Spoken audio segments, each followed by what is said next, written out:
بيان سور اعمل بريزونتاسيون روحك من الاول ومن بعد ادخل في تفضل خويا تفضل. Ok, bon. Premièrement, كل عام وانتم بخير. Merci beaucoup pour l'opportunité de présenter ça.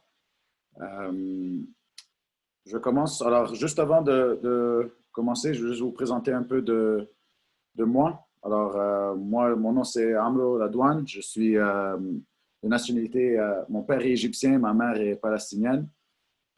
Je suis né au Koweït. J'ai grandi en Égypte, mais je suis venu ici en 95. Alors, un peu de mon enfance était ici. J'ai toujours joué au foot.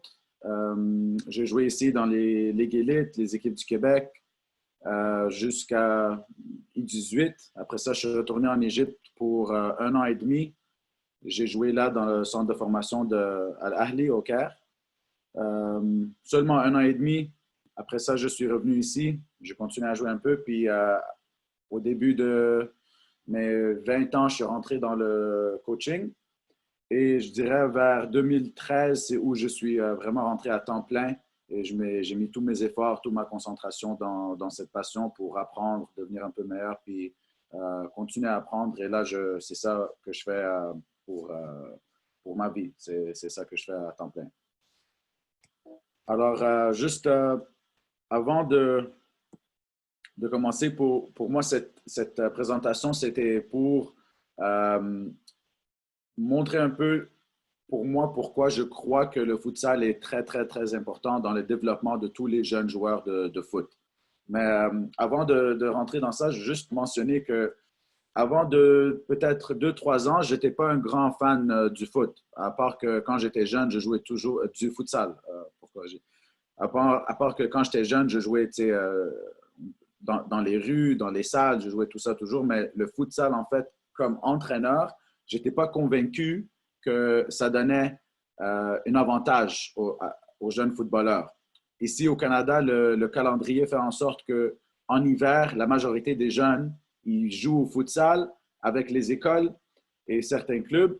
Et dès qu'on reprend vers le mois de janvier, février et mars pour préparer l'été, il y a beaucoup, beaucoup de déchets à corriger qui viennent du futsal. Et moi, je voyais ça comme quelque chose qui nuisait. Il y a 3 ans, je suis rentré dans le futsal, j'ai commencé à apprendre, j'ai ouvert un peu mes pensées et je me suis vraiment lancé dans le futsal et mon idée a vraiment, vraiment, vraiment changé complètement. Et c'est ça que j'aimerais présenter à vous aujourd'hui. Alors, petite description de moi. Ici, au Canada, je suis rendu dans ma licence B nationale. J'ai complété. Je vais rentrer dans la licence A. J'étais censé de le faire cet été. J'ai licence UEFA B que j'ai réussi en Allemagne en janvier. Aussi, je suis maintenant dans le cours pour la licence A. Ici, je suis entraîneur-chef de l'équipe Cégep de Montmorency, des masculins. Je suis un des directeurs techniques à Club de soccer Étoile de l'Est. Je suis entraîneur avec les équipes du Québec. J'ai été avec les 15 de soccer et maintenant avec les masculins et féminins seniors de futsal. Et récemment, j'ai été invité à aider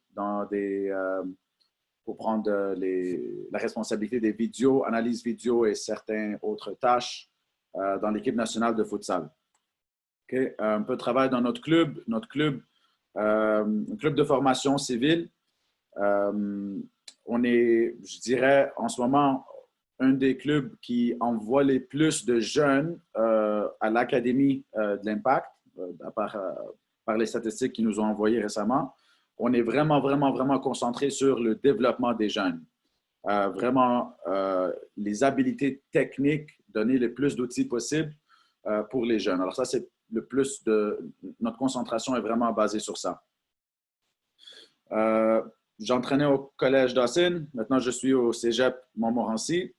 Et comme je dis, il y a 2 ans, j'ai commencé dans la Ligue semi-pro de futsal ici, la première Ligue futsal du Québec.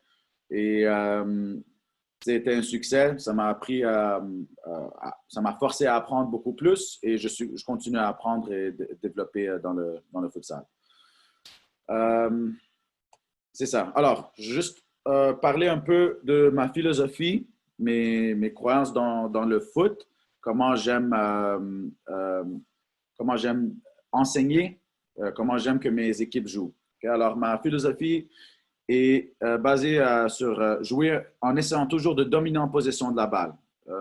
Pourquoi? Parce que je crois beaucoup dans certains principes, dans ces principes-là pour exécuter ma philosophie de jeu. Alors, pour moi, ce n'est pas nécessairement une formation ou une style, c'est des principes par rapport à cette philosophie-là qui nous permet à jouer beaucoup plus de formation dans une saison et beaucoup plus de tactique. Okay? Un grand focus sur la possession qui doit avoir un but. Et pour moi, le but majeur, c'est de toujours essayer de bouger l'opposition pour créer un espace pour nous de prendre avantage et progresser dans le terrain. Dans le jeu et dans le développement des jeunes, cette idée est très, très difficile parce que la réalité, je pense, c'est aussi partout dans le monde. Il y a beaucoup, beaucoup d'équipes et beaucoup de clubs qui jouent pour gagner à un jeune âge. Ça, c'est la réalité de tout le monde. Alors, même si je veux mettre tout mon focus et mes efforts dans l'apprentissage des jeunes, il va toujours avoir du monde qui met un grand focus à gagner. Et je ne suis pas là pour dire si c'est bien ou pas. Il y a du monde qui croit que la compétition, avant tout, est numéro un. Ce n'est pas mon focus aujourd'hui. Mais je crois vraiment que dans le développement des jeunes, essayer d'apprendre un jeu collectif, une possession de balle, une circulation de balle donne beaucoup plus d'avantages à tous les joueurs dans leur progression. Par exemple, quelque chose qu'on voit souvent dans les jeunes âges, un gardien de but ou un défenseur qui est capable de dégager le ballon très loin, va dégager un tir de gardien juste dans la boîte adverse. Puis tous les milieux de terrain et les défenseurs ne sont pas inclus dans la construction du jeu. C'est sûr que quelque chose que je vois souvent pour nous, ça donne beaucoup de difficultés quand on essaie d'enseigner ça aux jeunes. Il y a beaucoup de pertes de balles, il y a beaucoup de failure. Pas beaucoup de succès, mais à fur et à mesure, ça leur donne beaucoup plus d'outils dans leur développement. Alors, pas dépendre sur les aspects physiques à un jeune âge, car ceci n'est pas une représentation honnête des habiletés. Alors, il y a des jeunes qui sont un peu plus grands, développent les habiletés motrices beaucoup plus vite. Alors, dans différentes vitesses de croissance, leur mois de naissance, il y a un jeune qui est né en décembre contre un jeune qui est né en janvier. Ils jouent contre, ils sont dans la même équipe, il est beaucoup plus grand que l'autre. Alors, pour moi, ce n'est pas quelque chose à dépendre sur. C'est pour ça que je suis un grand... j'aime beaucoup les habiletés techniques dans le développement. Alors, pour moi, créer et travailler à améliorer les plus d'outils techniques possibles. Chaque joueur doit avoir une grande armoire d'outils techniques pour travailler. Le plus d'outils, le meilleur le projet. Ça, pour moi, c'est le plus important. Et de ça, c'est quelque chose comme ceci. C'était quelqu'un, Arsène Wenger, un de mes entraîneurs favoris, quelque chose qu'il avait dit dans une entrevue. Il a dit « You build a player like you build a house ». Alors, tu construis un joueur comme tu construis une maison avec a solid foundation. Et la fondation, la base de la maison, c'est la technique. Alors, si la technique n'est pas concentrée à un jeune âge, arrivé à 17, 14, 15, 16, 17 ans, tu n'es pas capable de juste utiliser ta physique. Et si tu n'améliores pas ta technique et tu n'as pas une bonne base technique, the house crumbles. La maison, elle tombe éventuellement et les jeunes, il n'est plus capable de progresser dans le jeu. Ça, c'est quelque chose que je crois énormément. Alors, pour commencer, le futsal, juste quelques statistiques. Okay? On a beaucoup plus de touches sur la balle. Le futsal compte 210 plus de touches que le football en salle. Alors, il y a des ligues professionnelles où c'est football avec les bandes sur les côtés. Ça, c'est un sorte de football à l'intérieur, mais le futsal, c'est différent. Le futsal a 600 plus de touches que le futsal en plein air. Meilleure compétence au pied, plus de mouvements sans le ballon, vitesse technique de jeu, un bon timing des courses pour créer un vrai espace, tout en supportant l'attaque, passe et tir précis, compétences décisionnelles, plus rapide et jeu à score élevé, alors ça renforce un peu le caractère et une excitation constante pour le jeune qui joue. On va toucher à tous ces points-là dans ce qui est à suivre. Alors, je veux commencer par montrer pour moi une façon que je présente le jeu à mes joueurs dans les équipes que je coach. Et après, je veux montrer les similarités dans le futsal et comment je fais ça aussi dans le futsal.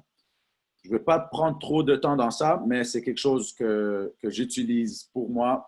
Alors, je vais juste vous introduire ça. Alors, ça, c'est quelque chose qui m'aide à présenter ma philosophie et aider à présenter les principes aux jeunes. Alors, s'ils ont une bonne compréhension de ces stratégies-là, c'est plus facile pour eux d'appliquer les principes de jeu par rapport à notre philosophie. Alors, je présente le terrain en 4 zones. Zone 1, où on commence, 2, 3 et 4. L'objectif de cette présentation, c'est que le joueur est capable de savoir quoi faire ou dans son pensée et dans ses décisions par rapport à quel moment du jeu et quelle partie du terrain il est. Alors, zone 1, construction, build-up. Zone 2, conservation de balles. Zone 3, c'est où on essaie de pénétrer et avancer et briser l'opposition, le bloc défensif. Et zone 4, on essaie de finir les actions. Certaines choses que les jeunes, mes joueurs, que j'essaie de leur faire comprendre pour que les décisions soient plus faciles. Alors, et c'est quand même par rapport à nos principes. Dans zone 1 et 2, on veut toujours un maximum largeur et profondeur. Okay? Une confiance sur la balle. Des touches limites. Alors ici, jamais, il y a des 1 contre 1. Alors, c'est toujours des touches limites, pas beaucoup de conduite de balle, à moins qu'il y ait un espace. Patience pour trouver l'homme qui va nous amener de zone 1 à zone 2 avec le moins d'opposition. Alors, on veut circuler la balle pour trouver le joueur qui va avoir un couloir libre. Essayer de vraiment garder nos espaces avec cette profondeur et largeur-là et faire bouger le ballon pour continuellement bouger l'opposition et toujours jouer où on fait face. Alors, pas trop de risques. Le zone 3, quand on arrive, on veut circuler le ballon, gérer la vitesse du jeu, occupy our position, garder nos positions. On peut, quelque chose que je dis souvent, c'est on peut s'échanger les positions. Alors, pour moi, ça ne me dérange pas qu'un ailier prend l'espace d'un numéro 9 ou change avec un numéro 10 ou un latéral qui déborde. Tout ça, c'est correct, tant que les espaces sont occupés. Et on veut bouger les oppositions pour, 1, les fatiguer et 2, créer des ouvertures. Alors, juste un exemple rapide. Alors, quand on joue, on apporte le ballon d'un côté avec un latéral, un ailier, un milieu offensif. On veut garder la balle pour attirer l'opposition qui va nous donner un espace de l'autre côté. Alors, c'est quelque chose que je fais souvent avec nos équipes. Ça, c'est juste un exemple, un scénario, mais on veut attirer une opposition pour exploiter l'autre côté du terrain.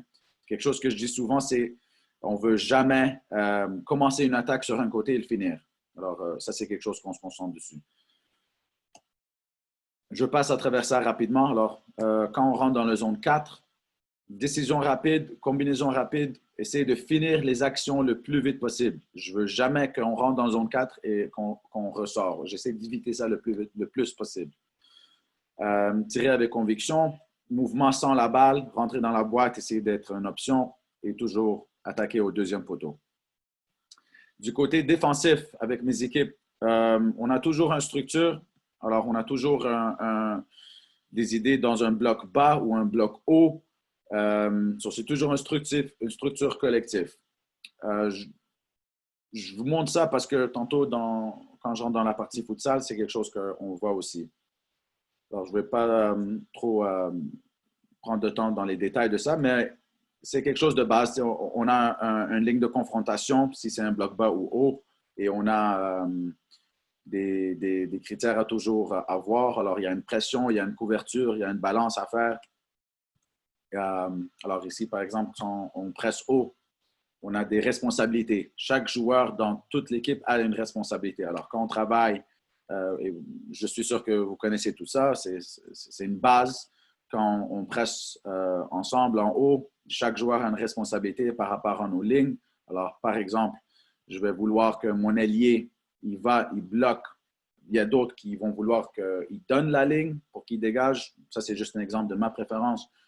L'ailier va attendre qu'on joue vers les côtés. L'ailier va aller forcer à l'intérieur. Les milieux vont prendre leur responsabilité. L'attaquant va venir fermer et l'ailier opposé va venir couper le terrain complètement et essayer de limiter les espaces. Alors, ça c'est des idées de base pour moi, mais c'est des choses qu'on voit souvent. Avec ceci, il y a quelque chose que je montre, c'est les 4 moments du jeu. Alors, on a montré les 4 zones du terrain. Alors, on a 4 zones et 4 moments du jeu. Le moment où une transition offensive, le moment où on gagne le ballon, organisation offensive. Alors, quand on a le ballon et on l'a sécurisé, le moment où on perd le ballon, directement quand il y a une transition défensive, et quand on perd la balle, l'équipe a sécurisé et là, nous, on doit s'organiser. Ça, c'est les 4 moments. À part un jeu arrêté, qui tombe aussi dans le moment où nous sommes organisés défensivement, ça, pour moi, c'est les 4 seuls moments du jeu. Ça, c'est quelque chose que je leur explique et comme ça, ils sont capables de voir. Alors, si on vient juste de gagner le ballon, qu'est-ce qu'on fait dans zone 1, dans zone 2, dans zone 3, dans zone 4? Et par rapport à cette structure-là, ils sont capables de réfléchir et trouver leur solution avec leur créativité par rapport à nos principes. Défensivement, okay, dès qu'on perd la balle, qu'est-ce qu'on fait dans chaque zone? Je vais prendre un peu plus de temps dans la partie futsal de ça, mais je voulais juste vous présenter ça. Alors, pour moi, quand mes joueurs de foot, je leur montre ça, ils sont capables de comprendre que si on respecte ces principes et on a cette façon de penser dans le jeu, ça nous garde concentrés pendant les 90 minutes et dans chaque moment de transition. Et les décisions sont beaucoup plus rapides. Et tout ce qui reste pour eux, c'est d'exécuter avec succès. Et de là, on est capable d'avoir du fun et du succès dans le jeu. Alors, maintenant, ça, c'est l'exemple. Maintenant, je vais vous montrer du parti du futsal, à ce que je présente à mes jeunes. Okay? Après ça, on va rentrer un peu plus dans les détails techniques, tactiques et pourquoi c'est des avantages. Mais je pensais à vous présenter ça de cette façon-là pour que vous avez une petite réflexion et vous avez des idées vous-même et après, on pourra discuter. Alors, quand je présente dans le futsal, il y a 3 zones. Okay? Et même objectif, quand j'ai fait ces présentations-là avec mes équipes, c'est pour savoir quoi faire, quand faire, dans quelle partie du terrain. Construction, conservation, pénétration et finition. Même type de principe. Alors, on a des critères dans chaque zone. On veut toujours largeur et profondeur maximale, confiance sur la balle, touche limitée 1 à 3 touches max, mouvement, toujours créer des angles et des triangles. Alors, quelque chose que je dis souvent, pour moi, le joueur le plus important, ce n'est pas le porteur du ballon. C'est les joueurs qui n'ont pas la balle. Alors, si mon partenaire a la balle, je dois lui présenter une option à droite, à gauche et au centre pour être capable de toujours avoir un triangle pour ce joueur. Ils sont 4 joueurs plus le gardien, alors les 3 doivent toujours être disponibles. Patience pour trouver l'homme avec le plus d'espace pour aller de l'avant dans la zone suivante. Les joueurs à l'extérieur, alors les joueurs sans la balle, conservent leur espace. Ils peuvent s'interchanger, mais on doit occuper certains espaces dans le terrain pour éviter de 1 contre 1 dans ces zones-là. On joue où on fait face et mouvement préparé. Je vous montre par un exemple. Alors, dans le futsal, si on construit, ça c'est quelque chose qu'on fait avec les équipes du Québec, les équipes nationales. C'est des idées on prépare beaucoup d'idées dans le futsal pour que les joueurs ils sont capables de communiquer et se dire. Alors, un peu similaire, je dirais, au basketball, au handball, que si par exemple on a du temps et ils sont capables de préparer un jeu, ils vont l'appeler. Alors à voix haute, ils peuvent dire winger low 1, par exemple. Okay? Alors ça, c'est juste un exemple de jeu. Alors le 2, c'est notre défenseur. Les 3 et 4, d'habitude, ça c'est des ailiers. Et notre numéro 5, ça c'est notre pivot. Alors le 2, ils commencent, ils vont circuler la balle un peu de droite à gauche et le 2 va jouer vers un côté. Il va faire une course, OK? Vers l'avant pour laisser l'espace dans le bloc des adversaires. Il va voir s'il peut recevoir, il la reçoit, sinon il va continuer sa course. Le pivot va donner une autre option. Alors, comme vous voyez, on a une option à droite, à gauche et au centre pour le porteur du ballon. L'autre, il va aller vers l'avant et là, on a une option de balle. On peut jouer la balle et lui va balancer. Une autre, c'est on joue à droite, il écarte et le joueur sans ballon va faire le même type de course. Opposé, le pivot va aller dans le coin et on peut peut-être jouer une ballon longue que lui va supporter et lui peut aller supporter après. Et après que la balle est jouée, lui va balancer. Alors, c'est juste des différents exemples. Puis, il y en a plein qu'on fait dans des différentes parties du terrain. Mais à la fin de la journée, c'est les joueurs qui ont la responsabilité d'être créatifs. Mais on donne dans le futsal ces types de jeux placés. Dans le foot, il n'y a pas vraiment des idées spécifiques, mais il y a des idées générales. Alors, on a des principes qu'on veut essayer d'avoir et les joueurs, ils ont beaucoup plus d'espace à essayer de trouver ces solutions-là. Dans le futsal, il y a beaucoup moins d'espace, alors on essaye d'avoir des idées placées. Zone 2, quand on rentre dedans, le milieu de terrain, mouvement de balle rapide, on veut contrôler la vitesse. Alors, des fois, c'est comme on vient de montrer, c'est des jeux placés ou, je vais vous montrer d'autres, c'est une façon où on veut bouger les oppositions. Alors, on est beaucoup plus patient avec la balle. Ça dépend de la structure défensive de l'opposition. Alors, ici, ça, c'est une pression haute. Et là, tantôt, je vais vous montrer une pression base où on peut faire des différents mouvements. Alors, dans la zone 2, on demande toujours de déplacer l'opposition d'un côté à l'autre pour les attirer et prendre avantage, comme on fait, comme j'ai présenté tantôt dans le foot, et une créativité sur juste avant qu'on rentre dans la zone 3. Ici, même chose, quand on est proche du but, on a les mêmes intentions, on veut avoir des décisions rapides, on a travaillé fort pour arriver là, on veut finir, on veut avoir un fin à nos actions, des un contre un. Ça, c'est les espaces où on peut prendre un avantage d'un un contre un. On est loin de notre but, alors si on perd la balle, on est capable de la récupérer. On veut voir des situations où on prend des tirs rapides, des combinaisons pour avoir un tir, créer de l'espace, des changements de vitesse pour créer de l'espace. Tout ça ici, c'est où on va avoir le plus de créativité.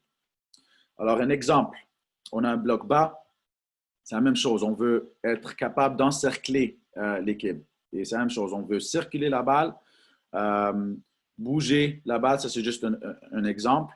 Alors, on amène le ballon à un côté pour les attirer et prendre avantage de l'autre côté. On va essayer de jouer le côté opposé le plus vite possible. Ici, on a l'attaquant qui va souvent rentrer dans le bloc défensif. Okay, pour des fois, si on pense à certains exercices de taureau, quand on a un 4 contre 2, des fois, si on joue le ballon à l'intérieur du bloc, on attire les joueurs blancs et là, on crée de l'espace sur les côtés. Si on joue le ballon à l'extérieur, on écarte les joueurs blancs et là, on crée de l'espace à l'intérieur. Ça c'est des jeux, des idées dans le futsal qui arrivent souvent. Alors, dans le futsal, c'est beaucoup plus, on est beaucoup plus exposé à des situations où les joueurs peuvent bouger l'opposition. Alors, similaire au foot, mais à beaucoup plus de joueurs réduits. Alors, et encore un autre, c'est tant que les places, les espaces sont occupés, c'est quelque chose qu'on voit souvent dans le futsal. On passe la balle et je pars en course diagonale. il passe la balle, il part en course diagonale. L'autre opposé descend. Alors, les joueurs s'interchangent beaucoup pour créer de la confusion pour le bloc défensif jusqu'à temps qu'on trouve quelqu'un avec assez d'espace pour prendre avantage et aller vers le but. Dans le futsal, c'est la même chose. 4 moments du jeu, profondeur, 4 moments du jeu, excuse-moi, organisation offensive, organisation défensive. Alors, le moment où on gagne la balle, le moment où on perd la balle et quand l'équipe est capable de s'organiser défensivement et offensivement. Alors, c'est exactement la même chose que dans le foot. Dans transition offensive, alors, au moment qu'on gagne la balle et on a la possibilité d'aller vers l'avant, dans le futsal, c'est de prendre avantage le plus vite possible, d'aller vers l'avant.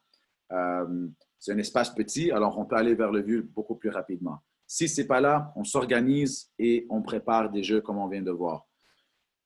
Défensivement, même chose.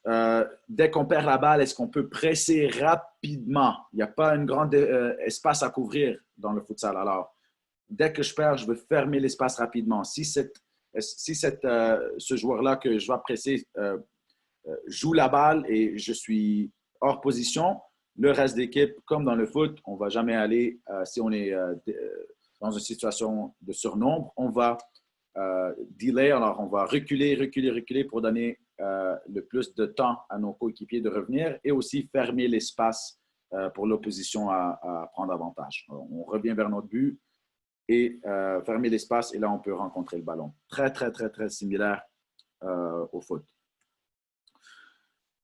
Alors, même chose, des décisions à prendre par zone quand on gagne la balle dans le futsal. Zéro risque quand on gagne la balle ici, c'est de le sécuriser. On ne veut pas se faire tag. Alors, tag, c'est je ne veux pas être dans une situation d'un contre un. Je viens de gagner la balle. Je ne veux pas qu'un adversaire vienne me cadrer. Toujours des angles de support et pas d'un contre un. Zone 2, je gagne la balle dans zone 2. Je veux chercher directement une contre-attaque. Si ce n'est pas là, on veut devenir le plus grand possible, le plus grand, le plus vite possible. Alors, entourer l'opposition le plus possible. Un joueur doit être capable de vouloir le ballon. Tous les joueurs doivent être confortables sur la balle. On doit vouloir le ballon, on doit être disponible et demander la balle. Sécuriser, s'il n'y a pas d'option vers l'avant, on sécurise et on trouve les options et on prépare une attaque. Comme on a dit tantôt, droite, gauche et centre. Et on a parlé de ça déjà. Être prêt à finir, mouvement sans la balle, attaquer les deuxièmes poteaux, sans froid et finir l'action. Même chose, on a montré ça au foot et c'est exactement la même chose. Alors, on perd la balle, pression rapide. Si on ne peut pas, on recule et on s'organise.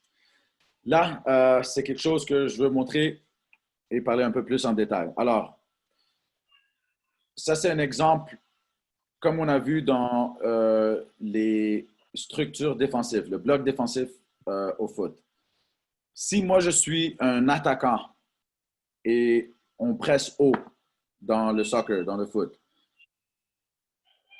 techniquement, un défenseur central n'est pas aussi important, il n'est pas directement relié à l'action parce que le ballon est encore très, très loin. La différence au futsal, c'est que chaque joueur joue un rôle dans chaque action défensive dans le futsal. Alors, je vous donne un exemple d'une structure défensive, un diamant. OK? Première chose, dans le futsal, les joueurs, typiquement, à moins que c'est dans le foot pro, le futsal professionnel, et c'est un joueur de très, très, très haut niveau, il peut jouer un long temps. Il peut durer pratiquement tout le match ou toute une moitié. Mais en général, c'est des shifts de 2 minutes. 2 minutes parce que les actions sont rapides et on joue à tellement une haute intensité. Tu peux le comparer au hockey, par exemple.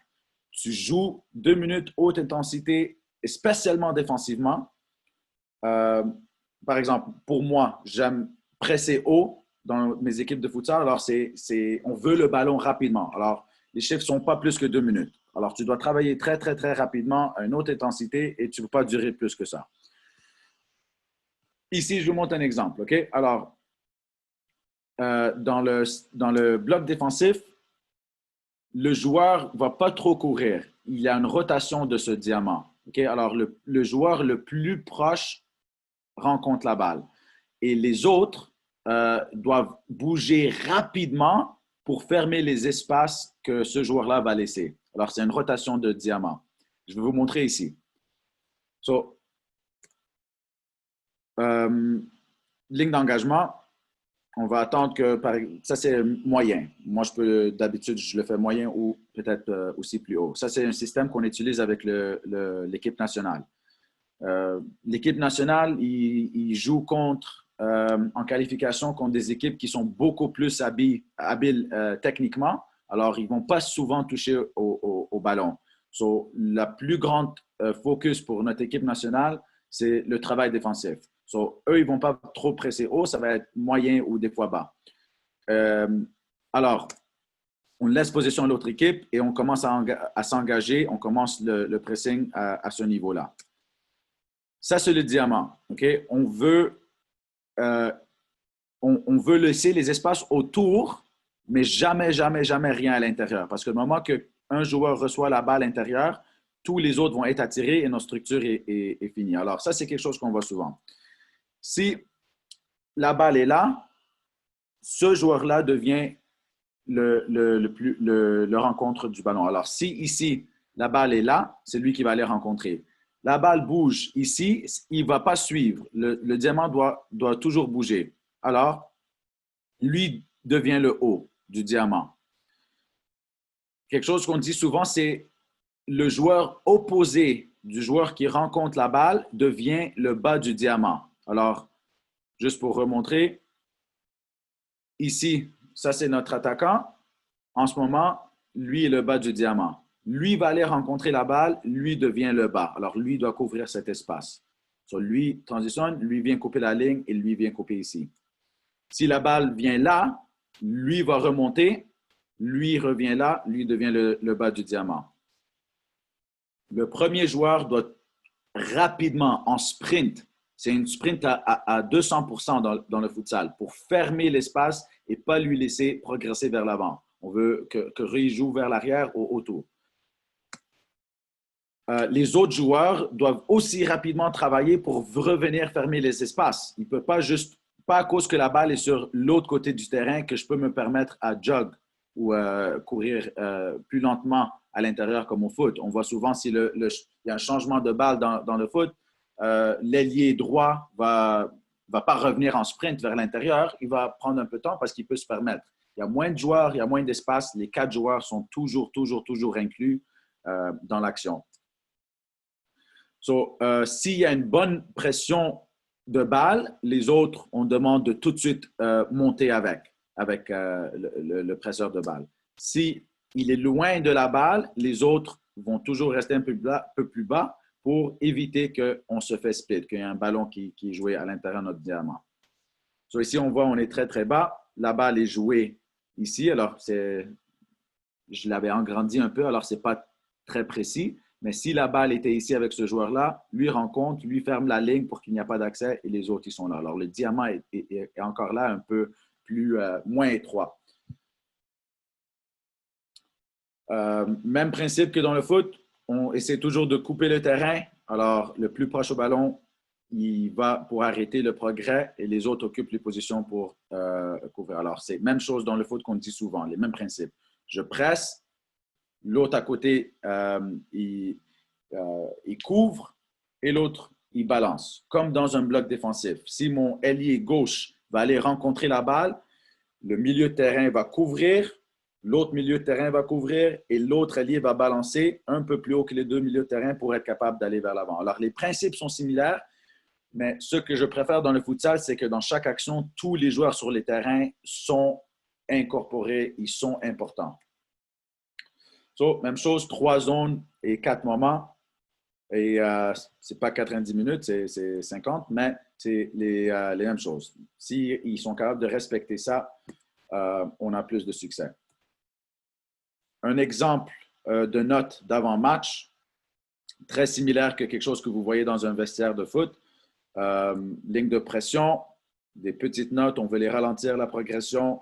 On ne veut pas cadrer un joueur, on veut garder les espaces. C'est très similaire. Des notes défensives, des notes offensives, très, très, très similaire à un avant-match de foot. Exemple d'éléments importants qu'on montre, très, très similaire aussi. Alors, on parle de la discipline, performance individuelle, les fautes. C'est très important dans le futsal, les fautes. On ne donne pas trop de fautes. La prise de décision. Alors, comme maintenant, la balle est partie de mon joueur, qu'est-ce que je fais? Où j'y vais rapidement? Il y a un espace que je dois remplir. Prise de décision offensivement. Est-ce que je veux prendre ce joueur un contre un ou est-ce que je peux combiner avec un joueur? Suivez la rotation de diamant, on en a parlé. La performance collective, obligation de défendre pour toutes. Concentration, des coups de pied arrêtés. Ça, c'est quelque chose qui est très important. On pourra en discuter un peu après. Et changement en position uniquement. Alors, 90 à 105 secondes par chiffre. C'est très important parce que si on dure plus longtemps, on n'est pas capable de fermer les espaces rapidement et les bons joueurs, les bonnes équipes prennent avantage de ça rapidement. Alors, un exemple que je fais pour nos joueurs offensifs dans des situations offensives, je peux revenir à ça rapidement. Je vais juste vous montrer. Quand on parle de ça, ici, ça, c'est quelque chose qu'on utilise souvent avec les joueurs les plus habiles. Alors, par exemple, j'ai un ligne dans mes 2 ou 3 lignes de nos matchs futsal où je vais avoir les joueurs les plus habiles sur la balle. Et ces joueurs les plus techniques, les plus habiles, ils vont rester là avec une intention de garder le bloc défensif à courir pendant plus que 2 minutes. Alors, chaque joueur rentre dans ce jeu-là. Peut-être je vais prendre un time-out et on rentre, et on a cette concentration-là, mais ils vont avoir une focus de bouger la balle de droite à gauche et attendre que le bloc défensif vienne assez proche avant de relâcher la balle. On va continuellement juste bouger la balle sans avoir un intérêt d'aller vers le but, mais juste bouger la balle, bouger l'opposition pour les fatiguer. Alors ça va être une option pour nous. On va les fatiguer. Et en faisant ça, chaque joueur va toucher la balle peut-être une centaine de fois dans 2 à 3 minutes. Peut-être sans s'exagérer, mais au moins minimum 50. Et ils vont avoir tellement de répétitions à être capables de prendre des bonnes décisions à quand relâcher la balle. Et ça, c'est quelque chose que, à cause qu'on est moins, à cause qu'il y a moins d'espace, je trouve que c'est tellement important dans la décision des jeunes. Et c'est très intéressant. C'est quelque chose qu'on ne peut pas vraiment faire parce qu'il y a beaucoup plus de chances de perdre la balle dans le foot. Et alors pour moi, dans le futsal, c'est très intéressant cet exemple. Juste pour revenir, alors quand on parle d'éléments importants, si une équipe défensive va durer 3 à 4 minutes à juste courir et défendre, ils sont tellement morts et ça change le match complètement. Alors, gérer le temps et contrôler vos émotions pour finir. Donc, ça, c'était pour juste vous montrer des grandes similarités. C'est quelque chose que pour moi, je ne voyais pas avant que je suis rentré dans le futsal, avant que j'ai commencé à entraîner et à apprendre. Et après ça, j'ai vu les grands avantages. Pour conclure, le futsal en tant que jeu amène naturellement les joueurs à des situations individuelles régulières avec leur adversaire, encourageant les joueurs à prendre des décisions rapides quant à la manière de surmonter ces scénarios. Cela peut être en battant l'adversaire avec une compétence technique ou en passant intelligemment à un coéquipier. Mais l'un des principaux attributs que le futsal enseigne aux jeunes est l'importance de la rétention de ballon, comme on vient d'en parler, en raison aussi, le menace d'une contre-attaque immédiate parce que l'espace est très petit. Ceci, pour moi, est le point le plus important pour un joueur d'apprendre à un jeune âge. Si je suis capable d'apprendre ces jeunes-là à 12, 13 ans, l'importance de valoriser le ballon et d'améliorer la prise de décision, c'est quelque chose vraiment unique. On sait tous, arriver à 17, 18 ans, et je l'ai montré tantôt, pour moi, c'est important dans ma philosophie de construire un joueur. on peut avoir des joueurs très, très, très, très techniques. Je donne un exemple. Dans le cégep, j'avais un joueur, pour moi, c'était un des joueurs le plus techniques que j'ai vu dans ma vie d'entraîneur. Vraiment un joueur de rue. Euh, Toutes les habiletés techniques, pied droit, pied gauche, mais sa prise de décision était tellement mauvaise que c'était difficile à lui faire comprendre. Il avait déjà 18-19 ans. Je l'ai apporté dans le futsal et il commence. Il a joué 1 an cette année, puis il commence à apprendre un peu plus. Puis il est très dominant dans le futsal, individuellement. Mais apprendre à quand lâcher la balle ou quand prendre une bonne décision, on a beaucoup plus de répétitions dans le futsal. Alors, dans les 3 dernières années, j'ai mis un très grand effort dans mon apprentissage vers le futsal et dans mes efforts de trouver des moyens de transmettre mes principes de football collectif, de ma philosophie dans le futsal. En faisant ça, j'ai noté des immenses améliorations dans les compréhensions de beaucoup de joueurs à résoudre des problèmes sur le terrain. Et pour moi, ça, c'est très, très important. Finalement, je peux dire que toutes les caractéristiques de futsal font en sorte que le jeune joueur est exposé à et à forcer des situations où il doit toucher le ballon, gagner des duels 1 contre 1 offensivement et défensivement, prendre l'information, gérer la vitesse du jeu, résoudre des problèmes individuels et collectifs, être responsable offensivement et spécialement défensivement, communiquer et utiliser des différentes techniques à beaucoup plus de répétitions que dans un match de soccer. Alors, n'oubliez pas, c'est vraiment pour le développement de joueurs. Alors, quand on parle de ça, c'est dans les âges jusqu'à 15-16 ans. Avec ça, je suis convaincu que le futsal doit être un outil dans le développement de tous les jeunes footballeurs. So, juste quelques paroles de joueurs que j'ai vues puis j'ai vraiment aimé, je voulais partager avec vous. Javier Hernandez. Dans le futsal, on voit si le joueur est vraiment talentueux. En football, on ne le voit pas nécessairement. On n'est pas capable d'identifier le talent aussi facilement parce que c'est tellement plus physique. Mais dans le futsal, on voit tous les petits détails de qualité, classe et compréhension tactique. Ronaldo, dans mon enfance, j'ai toujours joué au futsal.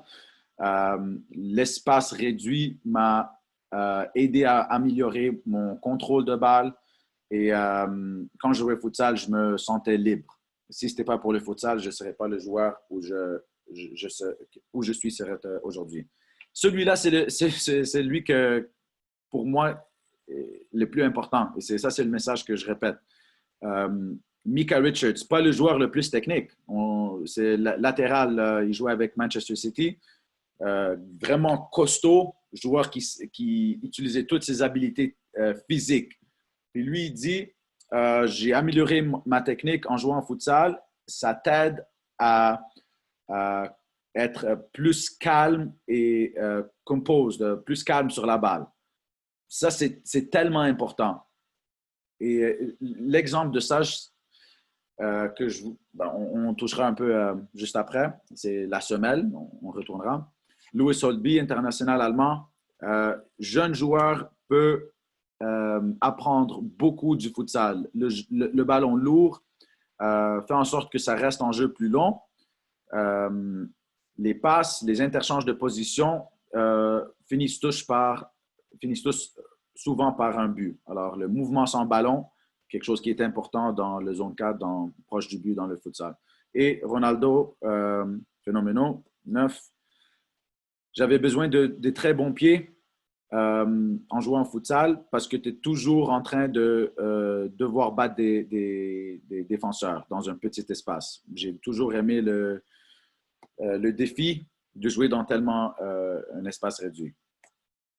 So, des choses que je voulais en discuter avec vous et je pense que ce seraient des questions intéressantes. Pourquoi je pense que le futsal donne un avantage. J'ai mis quelques photos. Alors, c'est sûr, le temps de jeu, 25-50 contre 90 minutes. Les changements. Alors, ils se font rapidement. Ça demande une organisation spécifique. Par exemple, tu peux avoir une pénalité si si tu lances le dossard quand un joueur sort, alors les joueurs qui vont rentrer dans le jeu doivent être en train d'attendre avec le dossard dans leurs mains pour que le joueur sorte complètement du terrain, il donne le dossard et il rentre. Ça prend de l'organisation. Ça apprend à un jeune joueur d'être responsable, de reconnaître est-ce que c'est un bon moment pour moi de faire mon changement ou pas. Et quand ils ne savent pas, ils se font punir. Il y a un but et là, ils apprennent. Ça aide aux communications. Je suis toujours en train de communiquer dans le bloc défensif. Je descends, c'est moi qui presse, c'est moi qui descends à ma droite, à ma gauche, couverture. Quand on est 4 joueurs quatre joueurs à la place de 10, il y a beaucoup plus de communication. Et ça apprend aux joueurs. Quand ce joueur-là passe une saison de futsal et ressort à l'extérieur, il est tellement habitué à crier des responsabilités à ses coéquipiers autour de lui, les plus proches.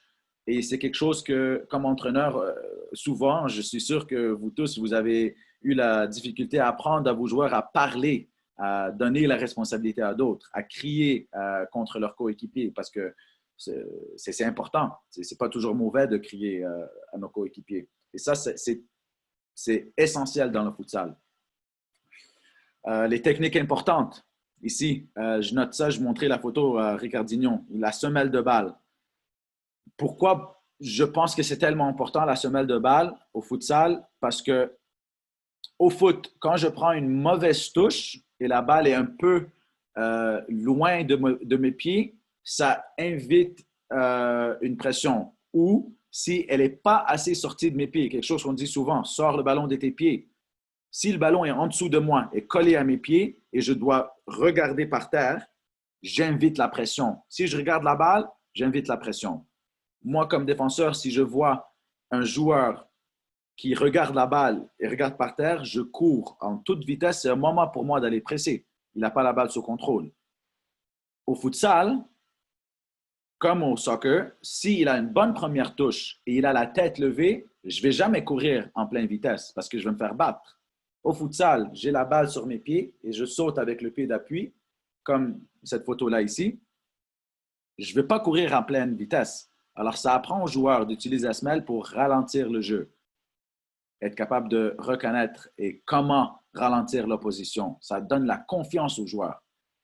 Alors, la semelle, le tempo, le changement de vitesse. Une dernière note, je voulais juste partager, c'est quelque chose de récent, mais les jeux arrêtés, les touches de balle, les coups francs au futsal, ça m'a appris à tellement travailler sur les jeux arrêtés et les synchronisations. Alors, peut-être ce joueur-là va courir, lui va passer au-dessus en redonnant la balle. Il y a tellement de différents scénarios qui donnent la créativité. Tu peux incorporer les joueurs dans la créativité des jeux arrêtés. Et ça donne aussi de la responsabilité, différents mouvements, le timing de ces jeux-là. Et on commence à voir ça dans le foot. Liverpool, cette année, ils ont engagé un entraîneur de touche, de sortie de balle. Le premier club à faire ça, je pense, ou un des. Et depuis, les statistiques disent que Liverpool ont un pourcentage de 70% ou plus de garder possession après leur touche de balle. En général, la moyenne est à peu près 50. Alors, tu sais, souvent, on voit toutes les équipes, c'est un duel dans les touches de balle. 50-50.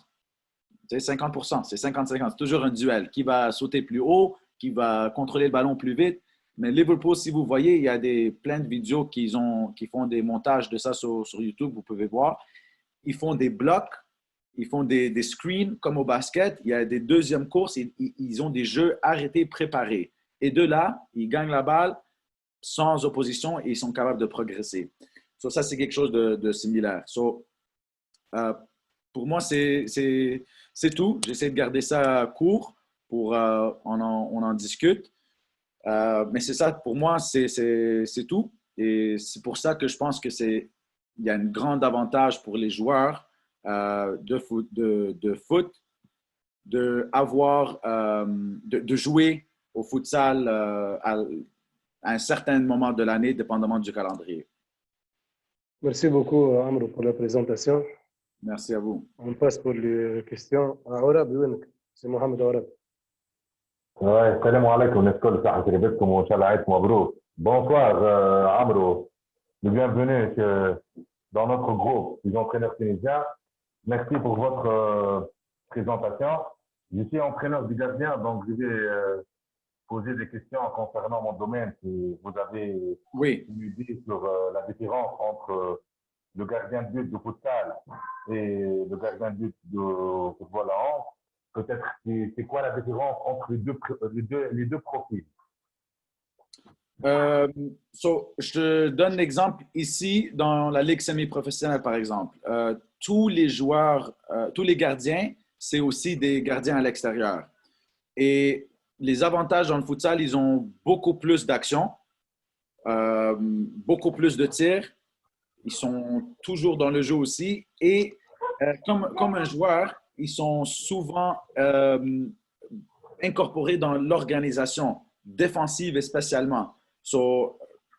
Pour une équipe qui, à l'extérieur dans le football, ils dominent dans la possession, peut-être un gardien ne va pas avoir beaucoup d'action. Dans le futsal, c'est similaire, mais une perte de balle, il y a une contre-attaque, il va avoir des tirs. C'est presque impossible qu'un gardien de futsal ne va pas avoir de tirs. Les sorties, quand il va devoir sortir, fermer les angles, c'est des choses très, très, très similaires. C'est sûr, le but est plus petit, mais le ballon est plus petit ici, les espaces sont plus petits.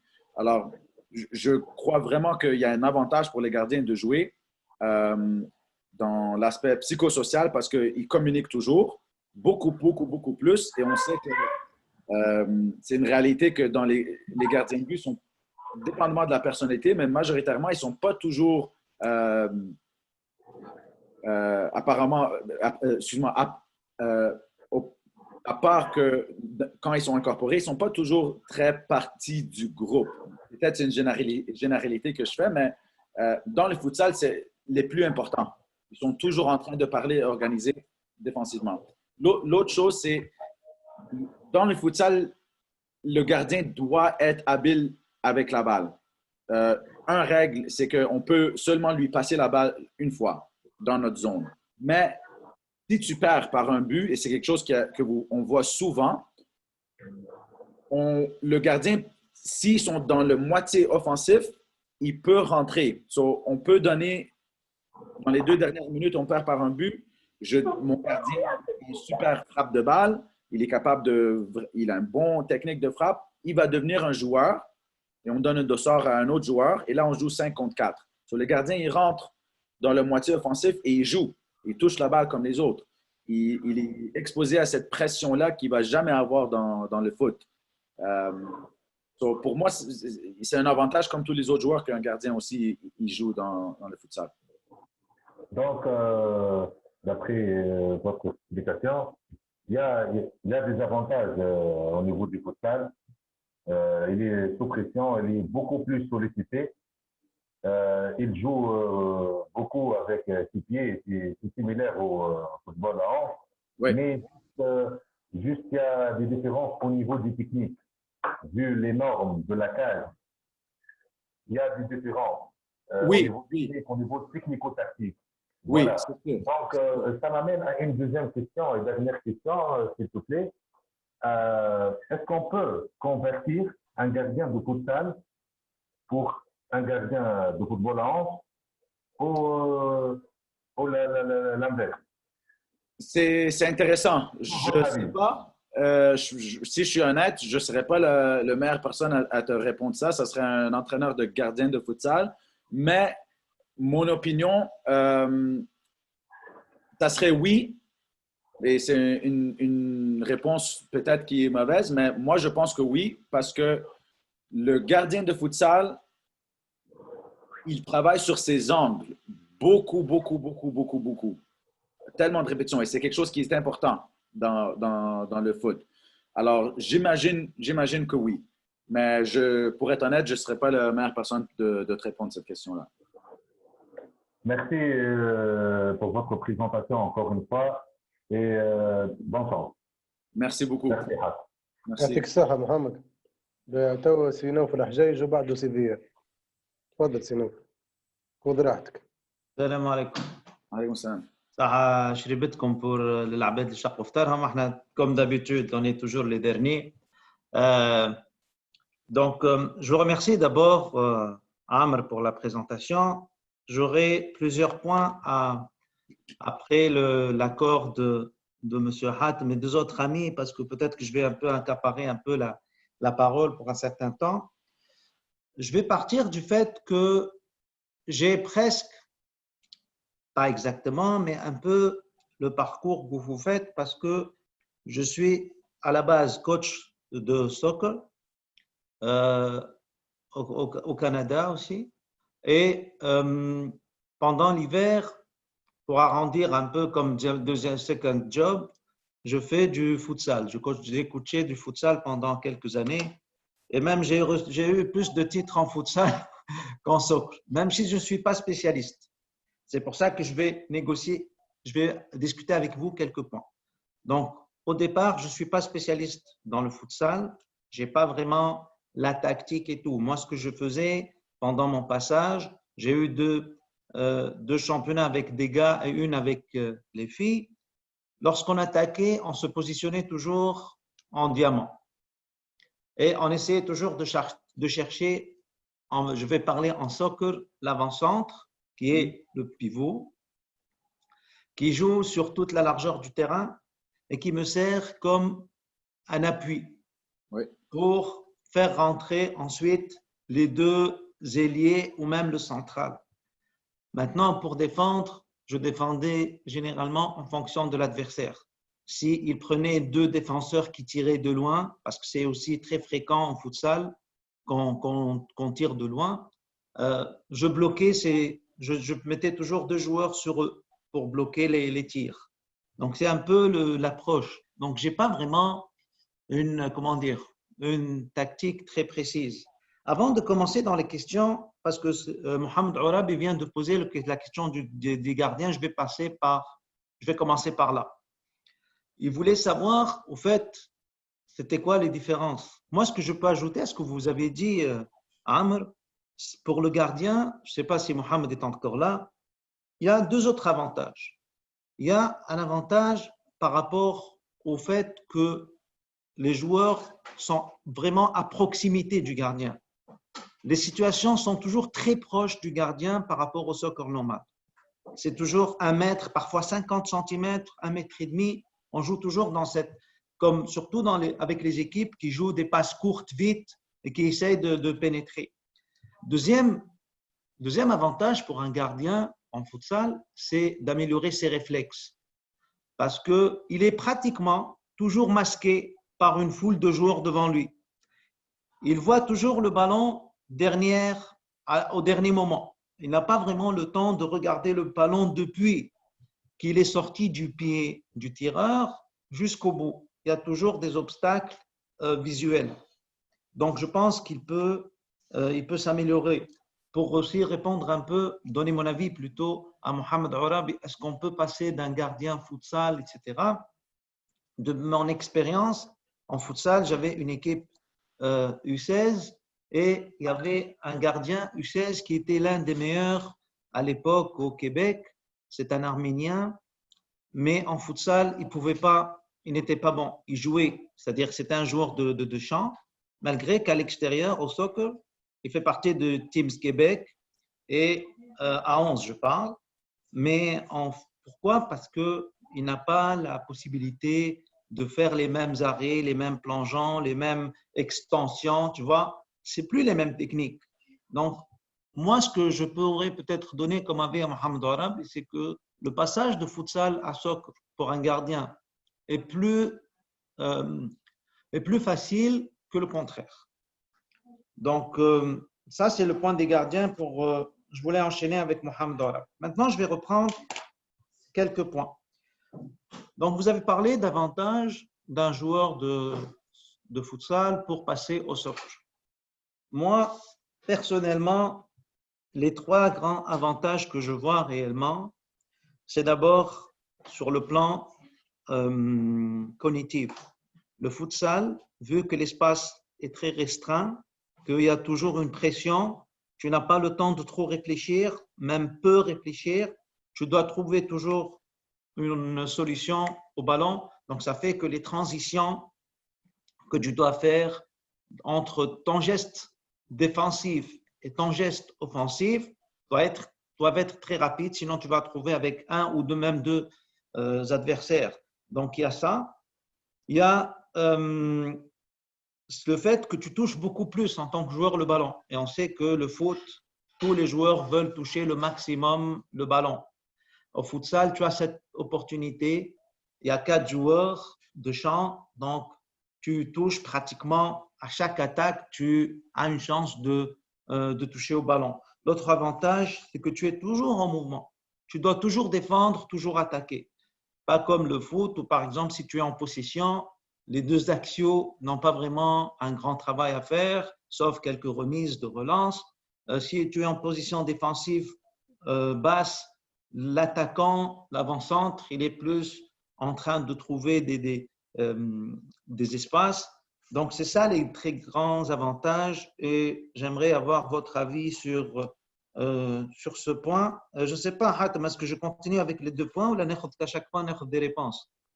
انا من رايي تكون واحده كيستيون بار كيستيون ولا بوان بار بوان.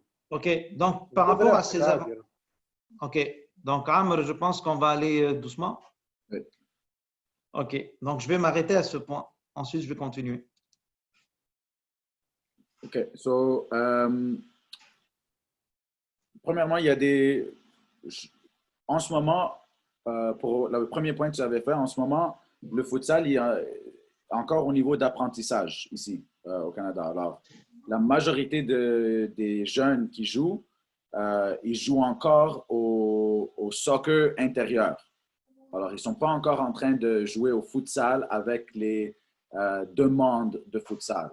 Et ça vient d'une éducation de tout le monde. On est tous en train d'encore apprendre. Tous les entraîneurs, tous les éducateurs, on est tous encore en train d'apprendre ce jeu. Ça va venir. Alors, c'est sûr que si tu essayes de jouer un jeu organisé et l'autre équipe joue du soccer et il dégage la balle et tire de n'importe où, ça va être difficile. Mais pour moi, les points importants, c'est tu peux jouer n'importe quel système dans le futsal, mais les avantages, comme tu disais, c'est exactement ça, c'est que n'importe la formation, l'important, c'est que le jeune va toujours avoir beaucoup plus de répétitions et des moments de communiquer avec ses coéquipiers, des moments, comme tu as dit, de prendre des décisions, des actions techniques. Et pour moi, le plus important, c'est la partie pour un jeune, c'est le psychosocial. Dans toutes nos équipes de foot, de soccer, il y a toujours 1, 2 ou 3 jeunes qui ne sont pas assez, pas autant sociaux que les autres.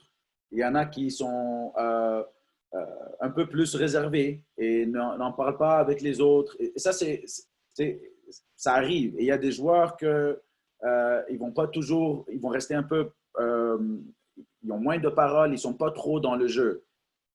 Dans le futsal, chaque joueur est important. Alors, le jeune ne peut pas être réservé et être calme et pas se laisser aller parce que ça va coûter. Alors, au début, et quand j'apprends aux jeunes, je le vois, il y a beaucoup de joueurs réservés. Et à la fin de la saison, à cause que le jeu demande qu'ils communiquent avec leurs coéquipiers, ça demande qu'ils écrivent à voix haute, qu'ils donnent ces infos, ça change complètement leur personnalité. Ça donne à chaque joueur une grande confiance. Ça agrandit leur personnalité. Et pour moi, ça, c'est quelque chose que peut prendre beaucoup plus longtemps au foot. Et c'est exponentiel au futsal. Je ne suis pas sûr si j'avais répondu à ton point, mais… Non, c'est correct, c'est correct. En fait, vous confirmez un peu Ouais, je suis d'accord avec l'idée, vous ajoutez le côté social du joueur. Ouais. OK. Le second point, c'est par rapport aux inconvénients. Moi, comme vous dites, le cas de tout le Québec, à Montréal particulièrement, pratiquement la majorité des joueurs qui font du soccer pendant l'été, vu que les saisons ne sont pas les mêmes, on est dans un décalage. On fait du foot entre avril et octobre, on fait du futsal entre novembre et mars, à peu près c'est les saisons.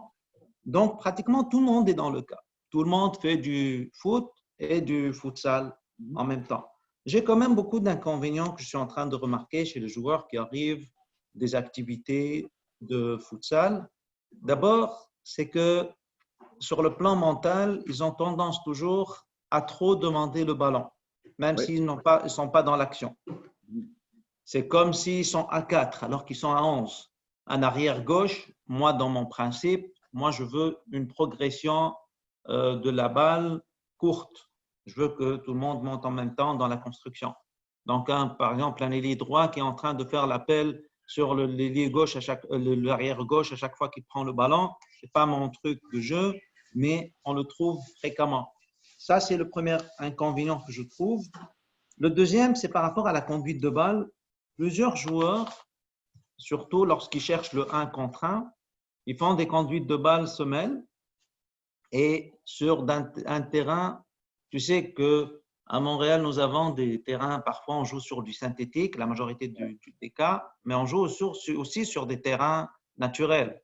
Et sur un terrain naturel, c'est très difficile de faire une conduite de balle semelle, sauf si vraiment tu es techniquement très fort avec des jambes assez costauds pour enchaîner ensuite. Donc, il y a le problème de conduite de balle. Il y a un autre problème concernant la qualité des terrains de futsal parce que nous sommes sur un parquet. C'est du bois et l'amorti, je ne parle pas du ballon, mais je parle des articulations du joueur. Donc, sur le plan physique, ça peut parfois porter quelques préjudices physiques, notamment au niveau du bas dos, dans les genoux et les chevilles. Surtout, moi, j'ai remarqué sur ces 3 points, ça crée des douleurs parce que les appuis, en plus, les appuis ne sont pas les mêmes. On n'arrive pas à retrouver facilement les appuis. Et je trouve des joueurs qui perdent un peu l'équilibre lorsqu'ils font des appuis dans le terrain gazon normal. L'autre truc, pour terminer avec ce point, et je te laisse me répondre ou confirmer, ou je ne sais pas c'est quoi ton avis, c'est que par rapport au contrôle de balle, j'ai vu ce que disait Ronaldo. Tu disais qu'il a amélioré son contrôle de balle en fonction du futsal.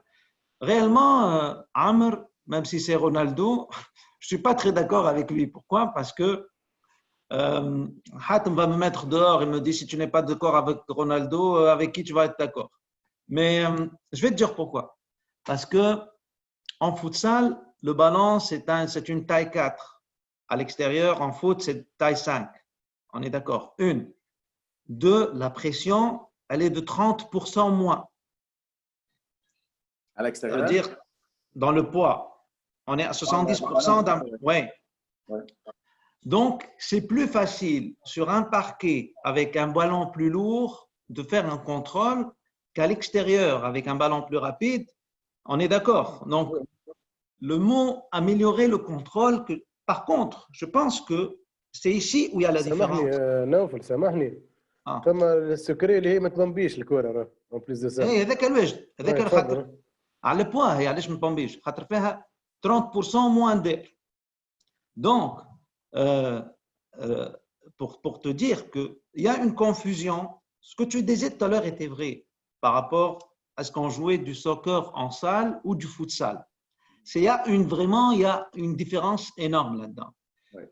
Si tu es en train de faire du mini-foot, ça veut dire un foot à 6 ou à 5, avec un ballon de foot, oui, tu peux améliorer ta qualité de contrôle, tu peux améliorer beaucoup de choses. Maintenant, au futsal tel que, avec les conditions, avec les règles du futsal, je ne suis pas très d'accord avec Mr. Ronaldo. Donc, je te laisse avec les inconvénients. Est-ce que tu confirmes ou… Oui. Alors, je vais commencer avec ton premier point. So, on avait dit l'inconvénience. So, quand ils reviennent du futsal. Oui, je suis d'accord. Ça peut être une inconvénience, spécialement à un jeune âge, de toujours vouloir le ballon. Mais pour moi, je crois qu'il y a plus d'avantages qu'inconvénients. C'est sûr qu'il y a un inconvénient et ça m'énervait aussi comme entraîneur parce que ça me prenait 2-3 semaines à les réhabituer. Mais après avoir pris tellement de temps et vraiment se concentrer sur la façon de jouer futsal, je reviens au foot, puis je me dis, OK, mais est-ce que je préférais que mon joueur voudrait la balle ou qu'est-ce qui est plus facile, que je lui dis de moins demander la balle ou est-ce que je l'apprends à demander la balle? Et en réflexion, j'ai trouvé que si un joueur veut toujours le ballon, c'est plus facile pour moi de l'apprendre quand demander la balle que apprendre à un joueur qui n'est pas assez vocal de vouloir et demander la balle à voix haute. So, c'est un inconvénient, mais si je dois miser les deux, je dirais que pour moi, c'est plus un avantage qu'un inconvénient. De courir avec la balle, ça dépend. En futsal, c'est pas bien de trop garder la balle. On ne demande pas aux joueurs de trop courir avec le ballon, vraiment dans le futsal. C'est sûr qu'on le voit, et je suis sûr que tu le vois dans le futsal scolaire. Il y a beaucoup de joueurs, les plus habiles, ils vont juste tout faire tout seuls. Mais quand ils vont jouer avec beaucoup de joueurs de futsal, puis ils vont rentrer dans un vrai jeu de futsal, ils ne vont pratiquement pas toucher le ballon parce que le ballon est toujours en mouvement. So, ce n'est pas quelque chose qui est demandé vraiment dans le futsal. Ça arrive et ce n'est pas bon, je suis d'accord. Mais dans le vrai futsal, ce n'est pas quelque chose qui est demandé. La semelle. So, quand ils reviennent du futsal, puis ils contrôlent avec la semelle. Je suis d'accord avec le point. Et au début, je trouvais ça un inconvénient parce que tu veux que ta première touche sorte de tes pieds. C'est une base, c'est sûr. Je veux que ma première touche est dans mes pieds pour que je lève. Si je contrôle et je regarde à l'extérieur, je vais éviter la pression. C'est sûr, je suis d'accord. Mais comme j'ai dit sur le premier point, si le joueur est habile maintenant à contrôler avec la semelle, c'est plus facile pour moi de l'apprendre quand l'utiliser. So, par exemple, un joueur comme Javi, un milieu de terrain, ou Thiago à Barcelone, à Bayern Munich, tu vois quand il utilise la semelle. Il ne l'utilise pas souvent, mais des fois, juste pour changer de direction, il va l'utiliser. Puis il est habile avec les deux. Des défenseurs à la balle, il est tellement habile avec la balle, il utilise souvent sa semelle pour ralentir, juste rouler la balle avec sa semelle, la garder proche. C'est juste un outil de plus. C'est difficile pour nous, comme entraîneurs, d'enseigner aux jeunes quand et le faire et pas quand le faire, mais je pense que s'ils apprennent ces outils-là de futsal, ils l'ont dans leur poche, c'est bien pour eux et c'est juste notre job de l'apprendre quand l'utiliser et pas quand. On parle pour les attaquants. Pour moi, je pense que le plus important, c'est pour les attaquants de pointe. Si j'ai un grand attaquant et il est capable de vraiment, à l'extérieur, apprendre comment bien utiliser sa semelle, c'est un grand avantage d'eau au but. Si tu penses aux grands attaquants, Ibrahimovic, Drogba, c'était un des meilleurs à contrôler en protégeant la balle avec sa semelle. Ça, c'est un grand avantage. Ronaldo faisait ça souvent aussi. Neymar, il contrôle semelle, il roule, il fait ça. Mais l'attaquant de pointe, je pense que c'est un bon outil pour eux de l'apprendre à l'intérieur puis l'amener à l'extérieur. Au point de la surface, et je suis 100% d'accord, spécialement à un jeune âge, dans leur croissance, ils ont mal aux genoux, ils ont mal aux jambes et c'est pas bon. Et moi, j'ai même dit à beaucoup des jeunes dans leur croissance de ne pas jouer au futsal. C'est pas le bon moment. Alors, je suis d'accord avec toi sur ce point. C'est ce que j'ai fait d'ailleurs. Ouais. Oui, je suis d'accord. Je suis d'accord à 100%. Mais honnêtement, je pense que le plus grand problème, c'est gérer le load management, gérer le nombre d'heures que ces jeunes-là jouent. En ce moment, c'est pas normal comparé au reste du monde. Un jeune qui est au sport-études, par exemple, il est à l'école le matin, en après-midi, chaque jour, il joue au foot. Il vient le soir 3 fois par semaine ou 4 ou peut-être 2 avec son club. Et s'il est avec la sélection régionale, il a 2 entraînements de plus par semaine. Il fait l'équipe du Québec, il a plus.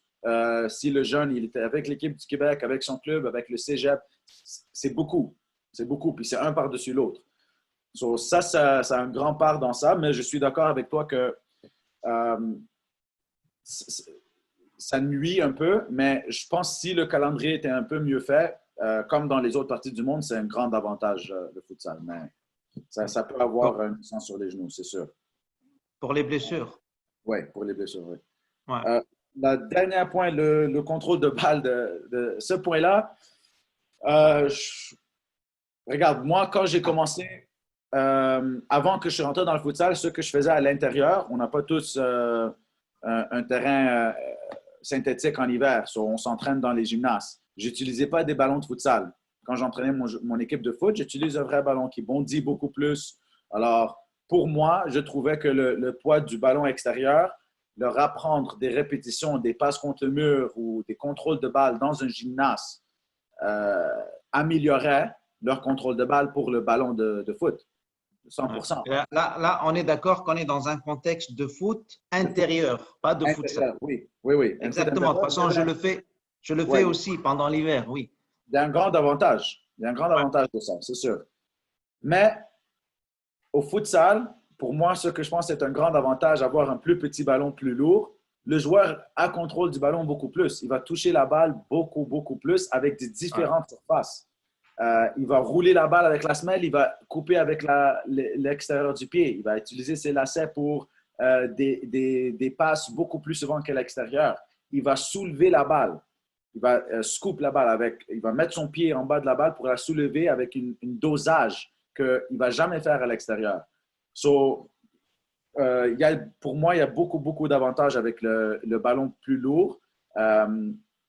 Pour la raison qu'ils vont toujours toucher la balle souvent avec des différentes techniques. OK. En fait, en parlant avec toi tout à l'heure, j'ai aussi un autre avantage que j'avais oublié de citer, c'est les tirs de loin en futsal. On développe de très bons tireurs de loin parce que comme le poids du ballon est beaucoup plus, c'est-à-dire il est plus, comment dire, il est plus lourd, ça développe.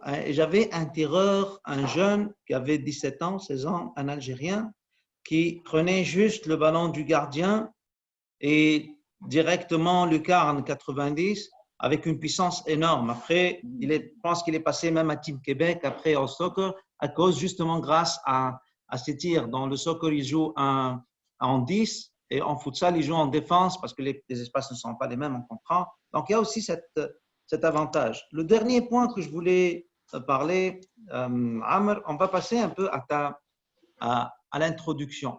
Donc, tu avais parlé de philosophie, que tu étais plus pour le jeu en possession, etc., dans ta philosophie. En même temps, il y a un point auquel je ne suis pas d'accord avec toi. Moi aussi, je suis, on va dire, fan du jeu en possession. C'est un peu la mode, on va dire. On n'est pas les seuls, c'est un peu la mode. Moi, je t'ai entendu dire que peut-être c'est un exemple aussi. Arrivé à la zone 4, quand ton équipe a le ballon, tu obliges pratiquement l'équipe à finir, c'est-à-dire c'est la zone de finition, il faut finir, il ne faut pas revenir en arrière. Moi, je pense que c'est un peu en contradiction avec le jeu en possession, parce qu'en jeu en possession, l'objectif, ce n'est pas d'aller marquer vite, mais de trouver, quand on va marquer, on est presque sûr de créer l'occasion de but, comme ça, on ne perd pas le ballon. Parce que si on arrive à la zone 4, je donne un exemple, on arrive à la zone 4 et l'équipe n'était pas capable de créer le déséquilibre défensif nécessaire. C'est-à-dire que l'adversaire est encore en place. Vaut mieux ressortir vers la zone 3, peut-être même 2, mais je dirais 3, on va s'arrêter là, pour reprendre la construction et essayer de trouver un nouveau déséquilibre de l'adversaire. Ouais. Donc, moi, pour préciser, le point avec lequel je ne suis pas très d'accord avec toi, c'est de vouloir finir quand je suis dans la zone 4. Si je n'ai pas la possibilité de finir, moi, je reviendrai c'est-à-dire en arrière, en zone 2. L'autre point, dans le même sens, où je ne suis pas d'accord avec toi, c'est pas quand je ne suis pas d'accord, ce n'est pas la même stratégie. Quand quelqu'un qui aime le jeu en possession, tu avais mis un plan où tu défendais dans la zone 1 et 2.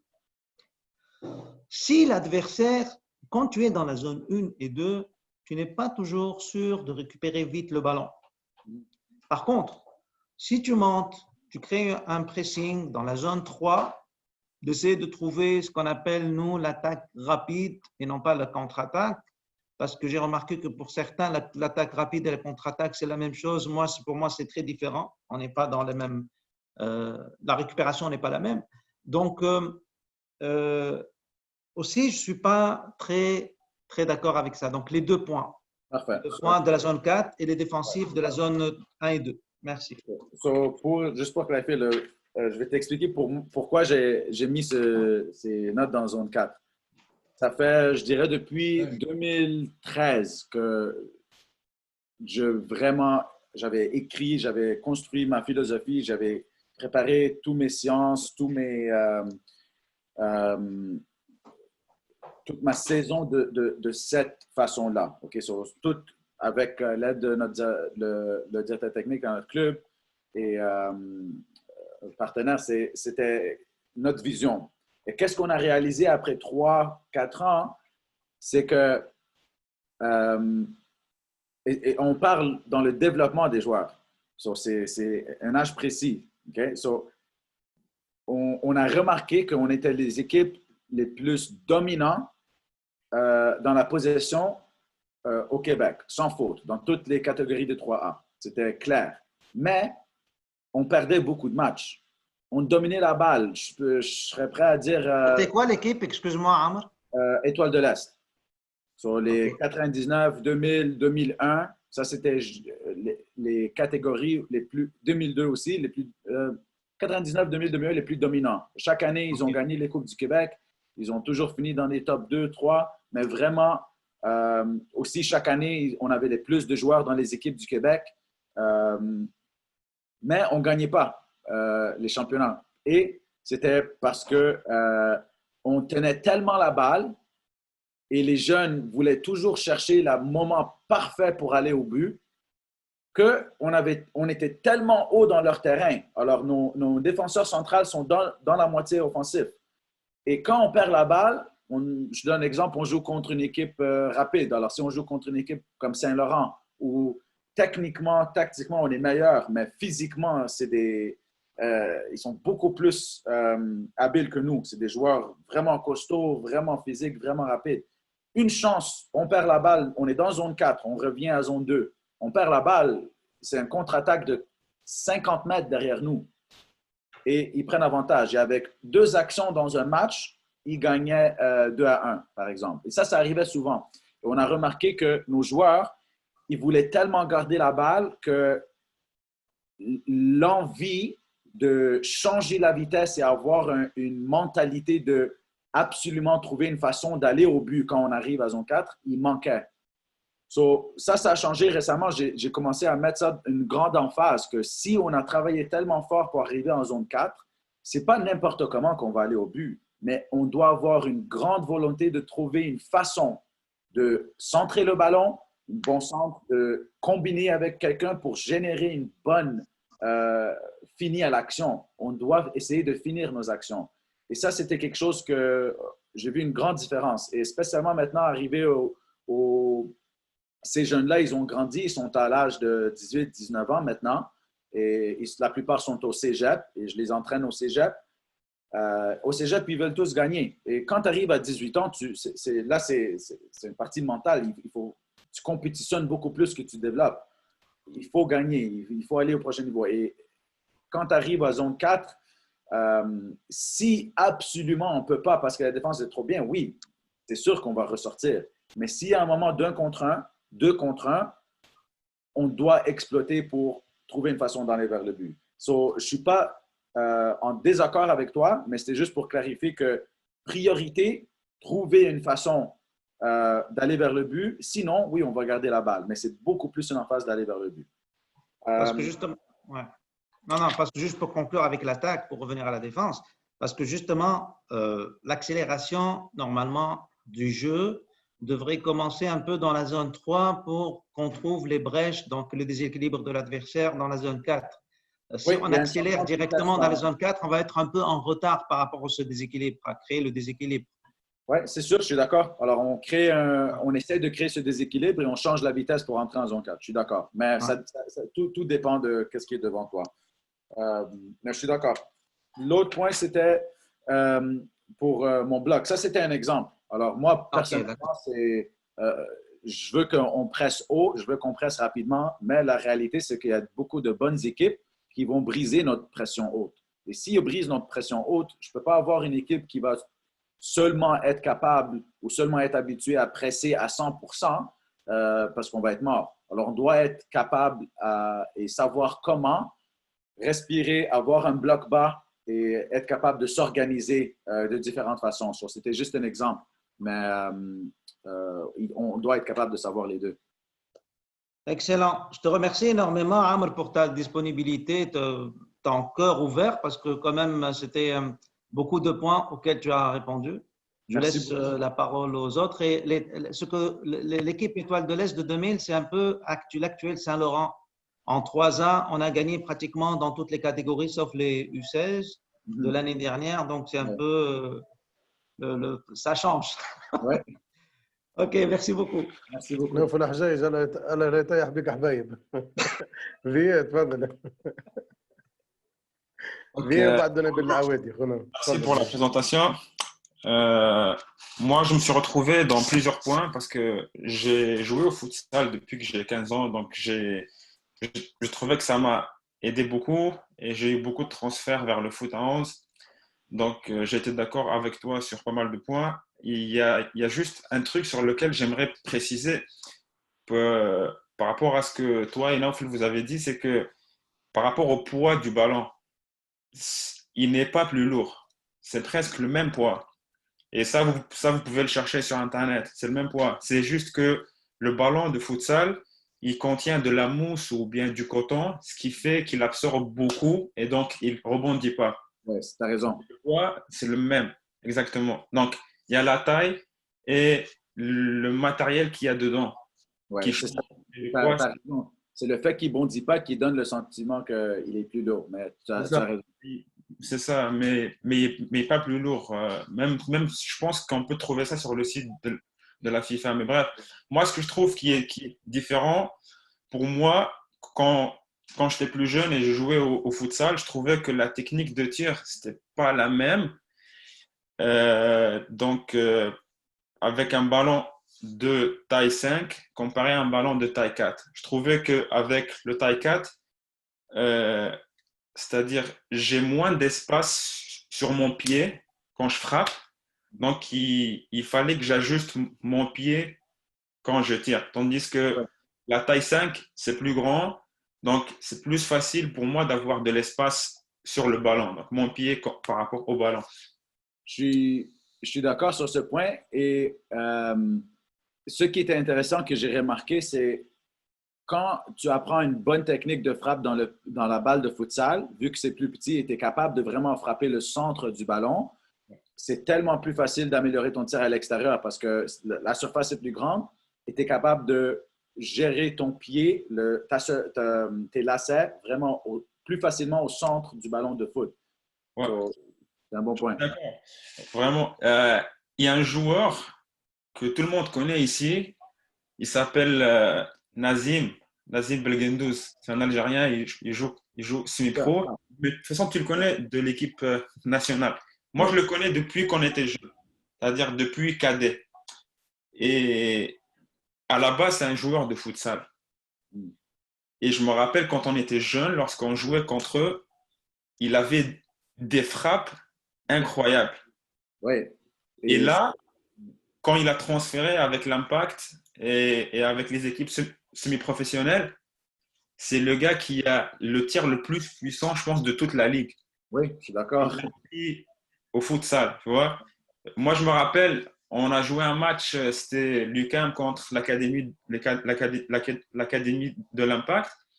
Et il y avait un coup franc. C'était proche du cercle de la moitié du terrain à 11. Il prend le coup franc, il tire, barre transversale, tu comprends?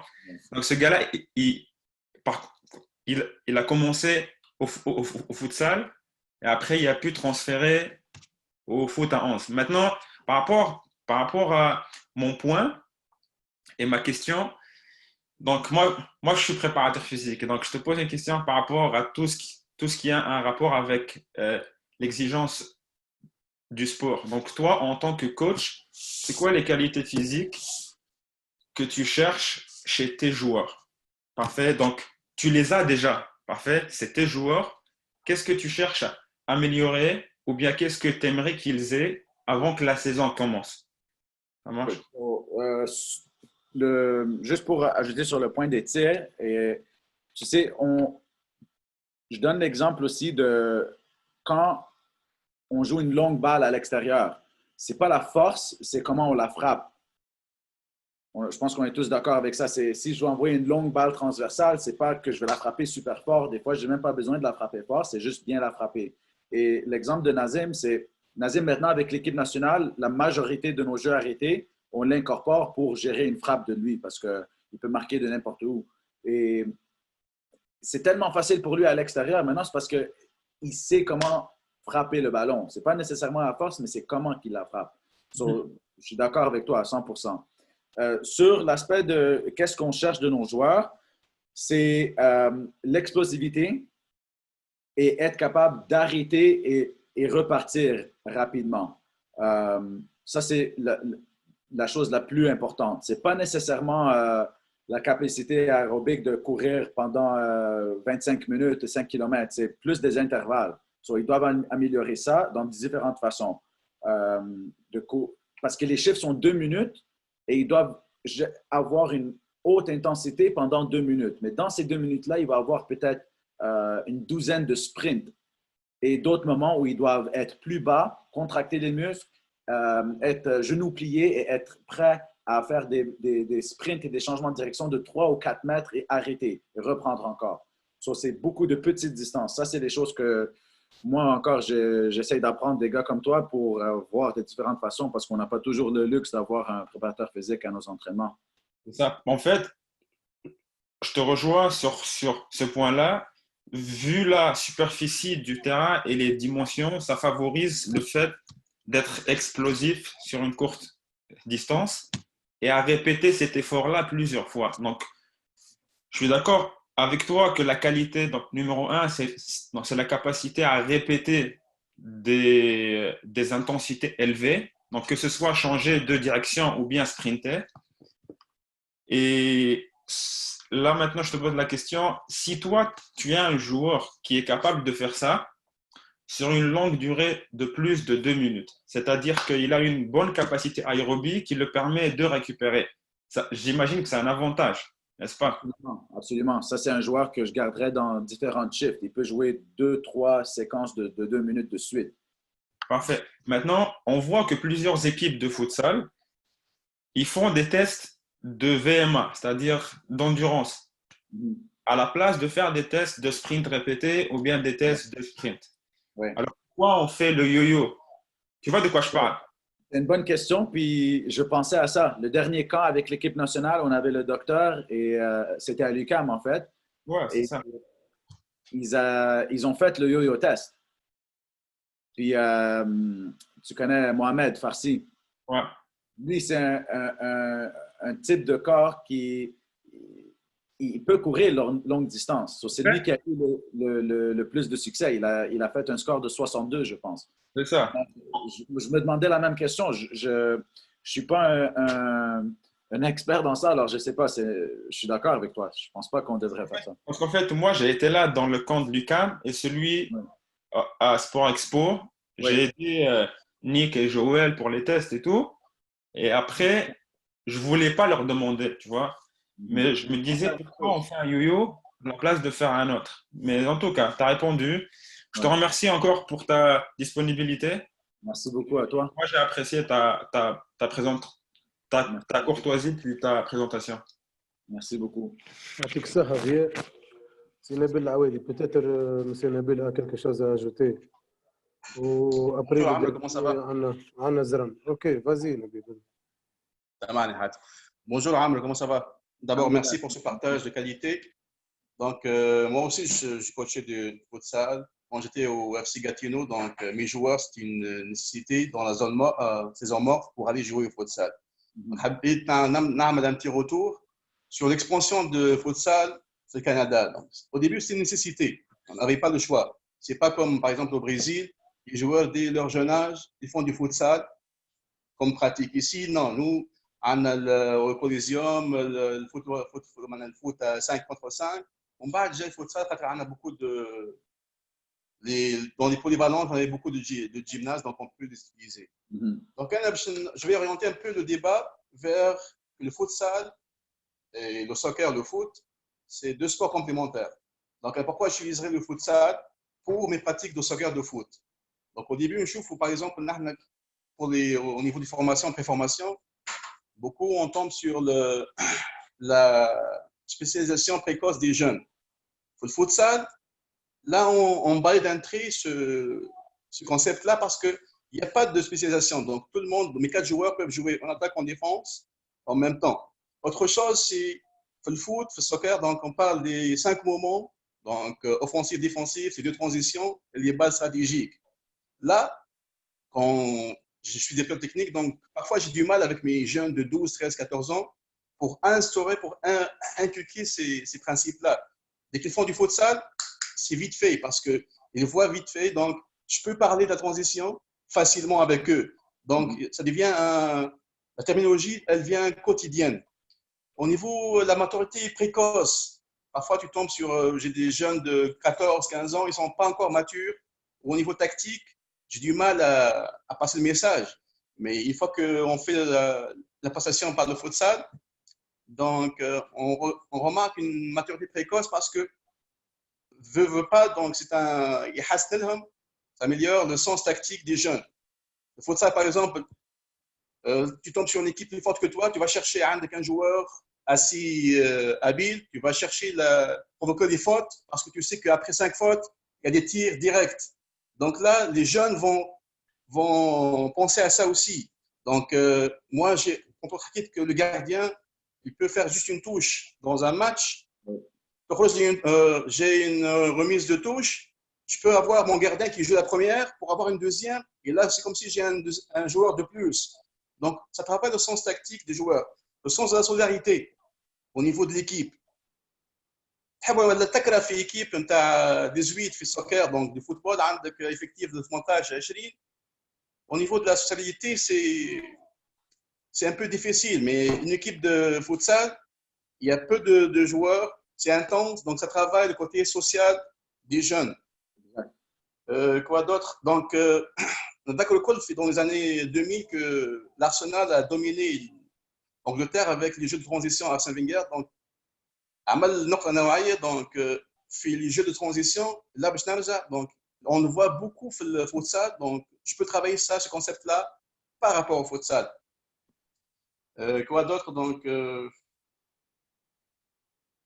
moi j'ai fait le tour donc au niveau de tantôt Naouf barka حكى برشا على les blessures et tout, je peux les prendre en considération, mais je vois que les avantages de futsal comment dirais-je, de transporter le futsal, les pratiques MTI, transposer les pratiques MTI, ça peut m'aider. Dans la région de l'Outaouais, pour le sport-études, on a instauré le tournée, donc par exemple, pour les 5 jours, on ne fait pas que du foot, du soccer. Donc, on a une journée, futsal, au basket, donc choisir des sports complémentaires. Et là, on a inculqué un gym à côté dans la fonderie à Gatineau ici, donc on peut jouer au futsal. Donc, on l'a inculqué. دخلناه في البراتيك نتاعنا كوتيديان وعاوننا برشا. Donc, juste pour حبيت نأكد على l'aspect complémentaire. On n'est pas là pour décortiquer le futsal. Est-ce que on ne veut pas avoir des joueurs de futsal, on veut avoir des joueurs de soccer, de foot, mais on va tirer davantage les atouts de futsal. Qu'est-ce que je peux les emmener, transporter, transposer dans les pratiques نتاعي. يعطيك الصحة encore une fois Amro. Merci à toi. Merci beaucoup. Et je suis 100% d'accord. Tu sais, juste pour répéter, moi, je suis beaucoup plus. J'adore le foot. Moi, je suis un entraîneur de foot. Pour moi, le futsal, c'est pas un ou l'autre. Je suis foot à 100%. Mais, et la réalité, j'aimais pas trop le futsal avant, mais j'ai vraiment appris que ça peut complémenter tout ce qu'on fait dans le foot. Et ça aide nos joueurs. C'est comme tu as dit, la maturité de certains joueurs, on ne peut pas se cacher dans le terrain. je ne peux pas prendre ma responsabilité dans le futsal. Tu ne répliques pas dans les transitions, ça se voit et tu vas te sentir responsable.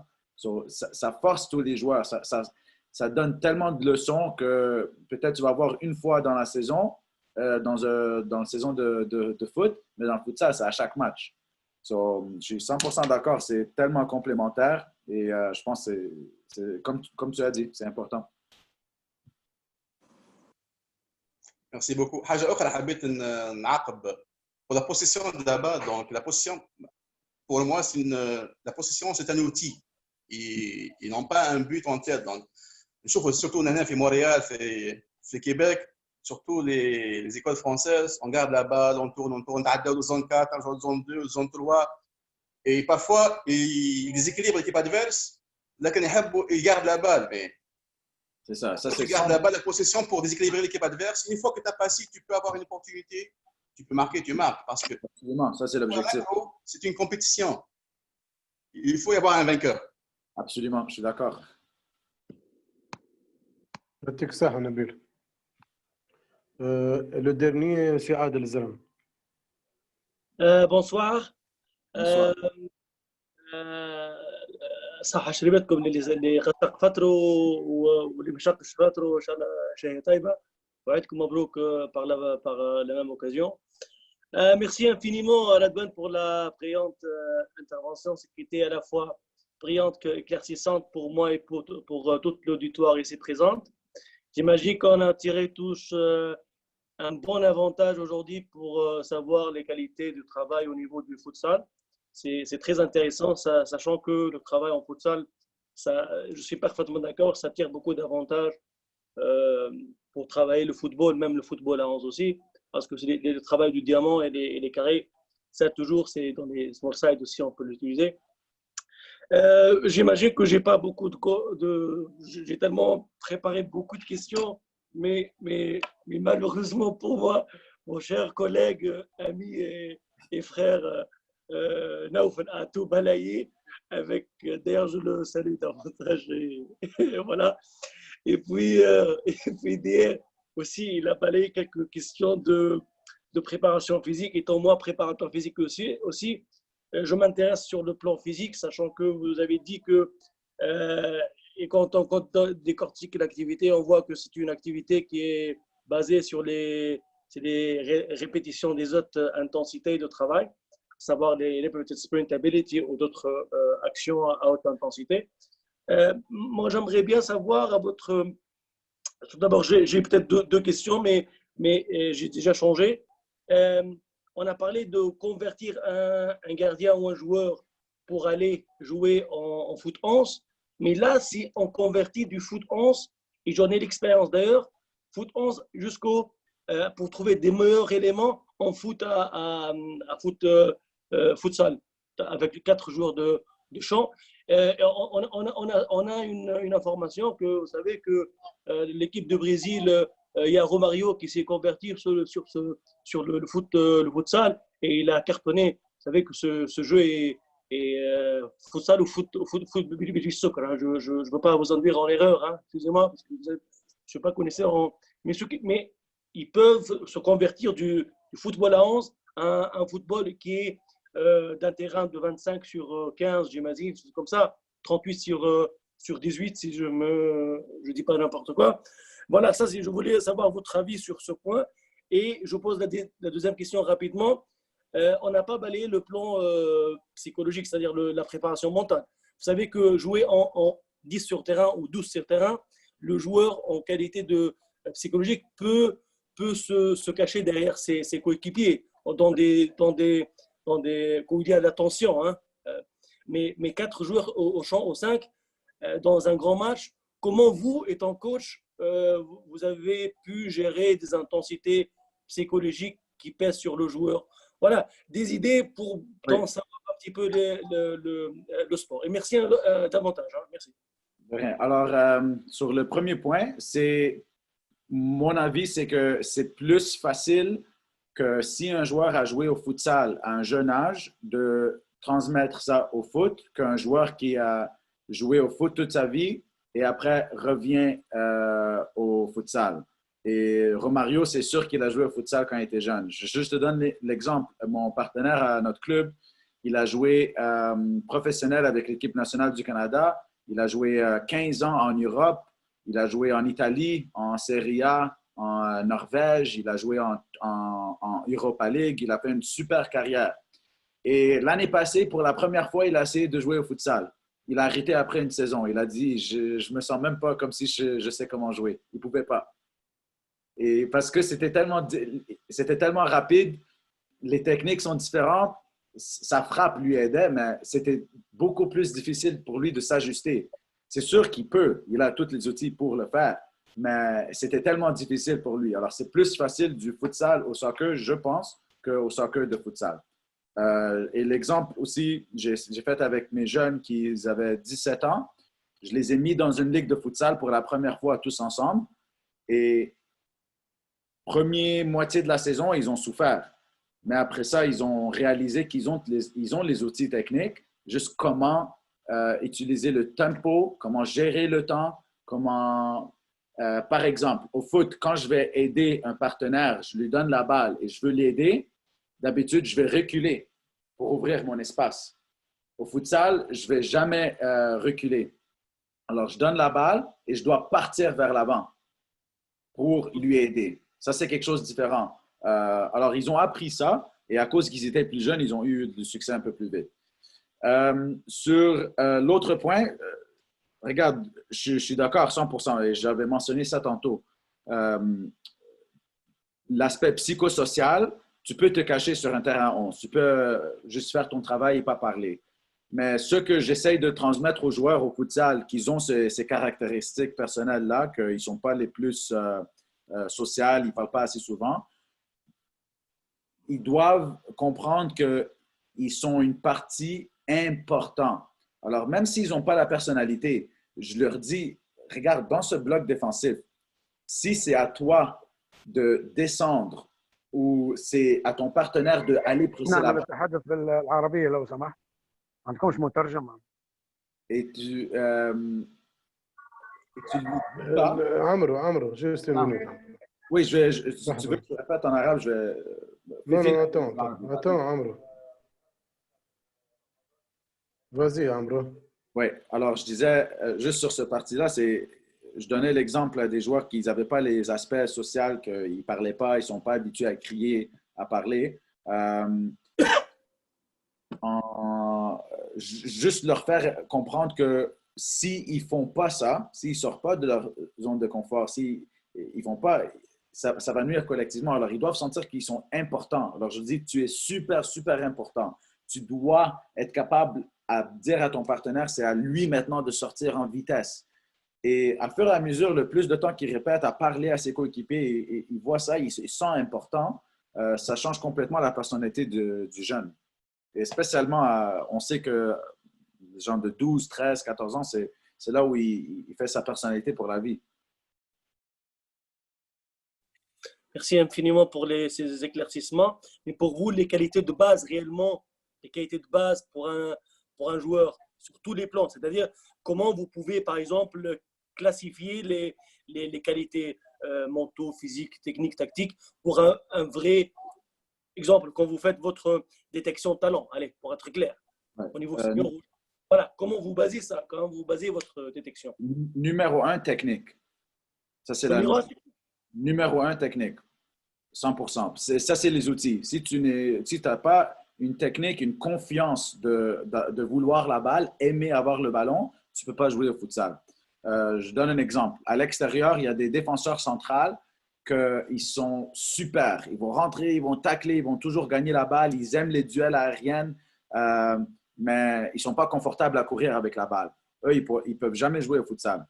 C'est difficile pour eux. Mais les joueurs de futsal, tu vas souvent voir des joueurs qui sont des joueurs attaquants, des joueurs ailiers, des joueurs latérales ou des défenseurs centrales qui aiment avoir le ballon. Pour moi, c'est technique numéro 1. Et ça, c'est la plus importante. Les autres, tu peux apprendre la tactique. Tu vas l'apprendre. Tu ne peux pas rentrer avec une compréhension de tactique. La personnalité, c'est partie de ce que tu vas apprendre. Ça va grandir ta personnalité, tous les sports. Excusez-moi, Amro, par exemple, sur le volet mental que je mets le point. Vous ne cherchez pas des gens qui ont un ancrage de leadership dans le groupe parce que vous avez un petit groupe de 4 qui Absolument. prise de décision, communication. Vous savez que aller-retour, ça aussi au niveau physique que mental aussi, hein, la résistance mentale. Absolument, absolument. Alors, pour moi, dans l'équipe semi-professionnelle de futsal, les 2 derniers, on a gagné le championnat 2 ans de suite. Mes meilleurs joueurs, techniquement, ce n'étaient pas les plus importants. C'était les meilleurs joueurs des équipes du Québec qui sont en sélection partout. Puis, ce n'est pas les plus importants. Les plus importants, c'est ceux qui ont un grand caractère, ils sont forts mentalement, ils sont prêts. Tu sais, le score change tellement dans un match de futsal. Alors, tu peux être content, tu peux redescendre, tu peux descendre la tête. Alors, oui, l'aspect mental, tu dois avoir quelqu'un qui est un leader, quelqu'un qui va demander beaucoup de ses coéquipiers, quelqu'un qui va toujours crier, qui va montrer, par exemple, des fois faire le travail sans ballon. Alors, pour moi, j'ai une ou 2 joueuses comme ça qui sont tellement importants au groupe parce qu'ils gardent le niveau de travail haut pour tout le monde, même s'ils ne sont pas les plus habiles techniques. Oui, je suis d'accord avec toi. Je dirais techniquement, numéro 1, juste pour être capable d'avoir du succès dans le jeu, mais être fort mentalement, c'est sûr, c'est quelque chose d'important. Ok, Amr, une dernière question, je vous laisse. Oui. Merci beaucoup. Ça, c'est pour les hommes. Hein. Mais parlons un petit peu au niveau des femmes. Vous avez une idée sur les femmes? L'exemple que je t'ai donné, celle-là, c'était l'équipe que je coach, c'est le semi-professionnel, c'est l'équipe féminine. Voilà. Donc, c'est sur ces questions que je vous ai posées. En fait, le volet mental aussi, vous prenez préparer une femme, c'est pas préparer une fille, pas préparer un homme. Hein. C'est sûr, c'est différent. C'est sûr, c'est différent. Et aussi, il y a beaucoup plus de différents niveaux de force mentale dans un groupe féminin que dans un groupe masculin. Ça, c'est sûr. Alors, c'est drôle. Notre meilleure buteuse, une fille qui a joué en équipe nationale de foot, elle a joué pour l'équipe Canada, elle a fait des qualifications pour les Olympiques, elle a joué pro avec Seattle Sounders dans la Ligue féminine professionnelle aux États-Unis, elle a joué en Allemagne. Une de notre meilleures joueuses dans l'équipe semi-pro futsal. Mais c'est elle la plus, comment je peux dire, la plus vulnérable mentalement. So, elle, je dois l'approcher, je dois la parler de différentes façons. So, du côté féminin et masculin, c'est complètement différent. Tu peux gérer ton groupe masculin d'une même façon et demander qu'eux, ils abordent de comment tu veux. Et peut-être tu dois le parler différemment. Mais les filles, j'ai appris par SRA que c'est vraiment différent. Tu dois parler à chaque fille. C'est beaucoup plus important les rencontres individuelles et parler à différentes filles de différentes façons. C'est vraiment 2 choses complètement différentes. Mais juste une chose que j'aimerais partager dans le féminin et masculin, le jeu féminin est beaucoup plus facile comme entraîneur d'apprendre tactiquement un groupe féminin que masculin. Parce que les filles, ils vont demander beaucoup plus de questions et ils veulent comprendre pourquoi tu vas demander à faire quelque chose. Mais quand ils le comprennent, ils vont le faire comme un robot. Ils vont le faire à 100% de volonté. Mais tu dois être capable comme entraîneur à expliquer dans tellement de détails, vraiment leur faire comprendre et pourquoi ils doivent faire ça. Les gars, dès qu'il y a une opposition dans un match physique ou technique, ils vont laisser les aspects tactiques et ils vont vouloir se montrer contre cet adversaire. C'est différent. Ils lâchent les aspects tactiques beaucoup plus faciles que les filles. Ça, c'est quelque chose juste une note que je voulais partager. Merci infiniment, Amr, pour votre partage, pour votre esprit de partage. C'est vraiment exceptionnel. Merci infiniment d'avoir répondu à nos interrogations, à nos questions, à nos recommandations. J'espère vous avoir parmi nous dans les prochaines présentations. C'est vraiment bénéfique. Merci infiniment encore et bienvenue dans notre groupe. Hein. Merci beaucoup. يعطيك الصحة زرن. Vas-y. باش نعمل لكم انا بارتاج الولاد على دومان فهمتني. فيا فازي فيا. قبل يوم بعد كومون؟ اوكي سي بون. هذا البارتاج بتاع غدوه الولاد pour demain. Vas-y, dis remerciement. Donc en fait, c'est juste pour conclure. Donc, Amr, moi, je te remercie encore une fois. C'était bénéfique, je pense, pour moi et pour tout le monde. C'était un bel échange. Et j'espère que ça t'intéresse de revenir assister aux prochaines présentations qui auront lieu dans ce groupe-là. Oui, absolument. Absolument, ça m'intéressait, c'est sûr. Merci beaucoup de m'avoir avec vous, de me donner l'opportunité de partager ça. J'ai vraiment, vraiment apprécié. Puis, c'est sûr, j'aimerais revenir une autre fois pour voir d'autres présentations et d'autres communications. Ça marche. moi aussi زاد باش نقول له ميرسي بوكو عمرو. Merci, Hatem. وميرسي بوكو لخونا ضياء خاطر هو جاب لنا خالد هيار واليوم جاب لنا عمرو. يعطيك الصحة سي ضياء. اوكي احنا ان شاء الله بدلنا الوقت لنا 8 بوقت تونس على غدوه. اوكي غدوه عندنا معنا خونا انيس الحجاجي في يعيش في قطر لهنا على حاجه تخص الاناليز. اوكي يعطيك الصحه عمرو. Je vais fermer maintenant, ok? Merci. Merci beaucoup. Merci.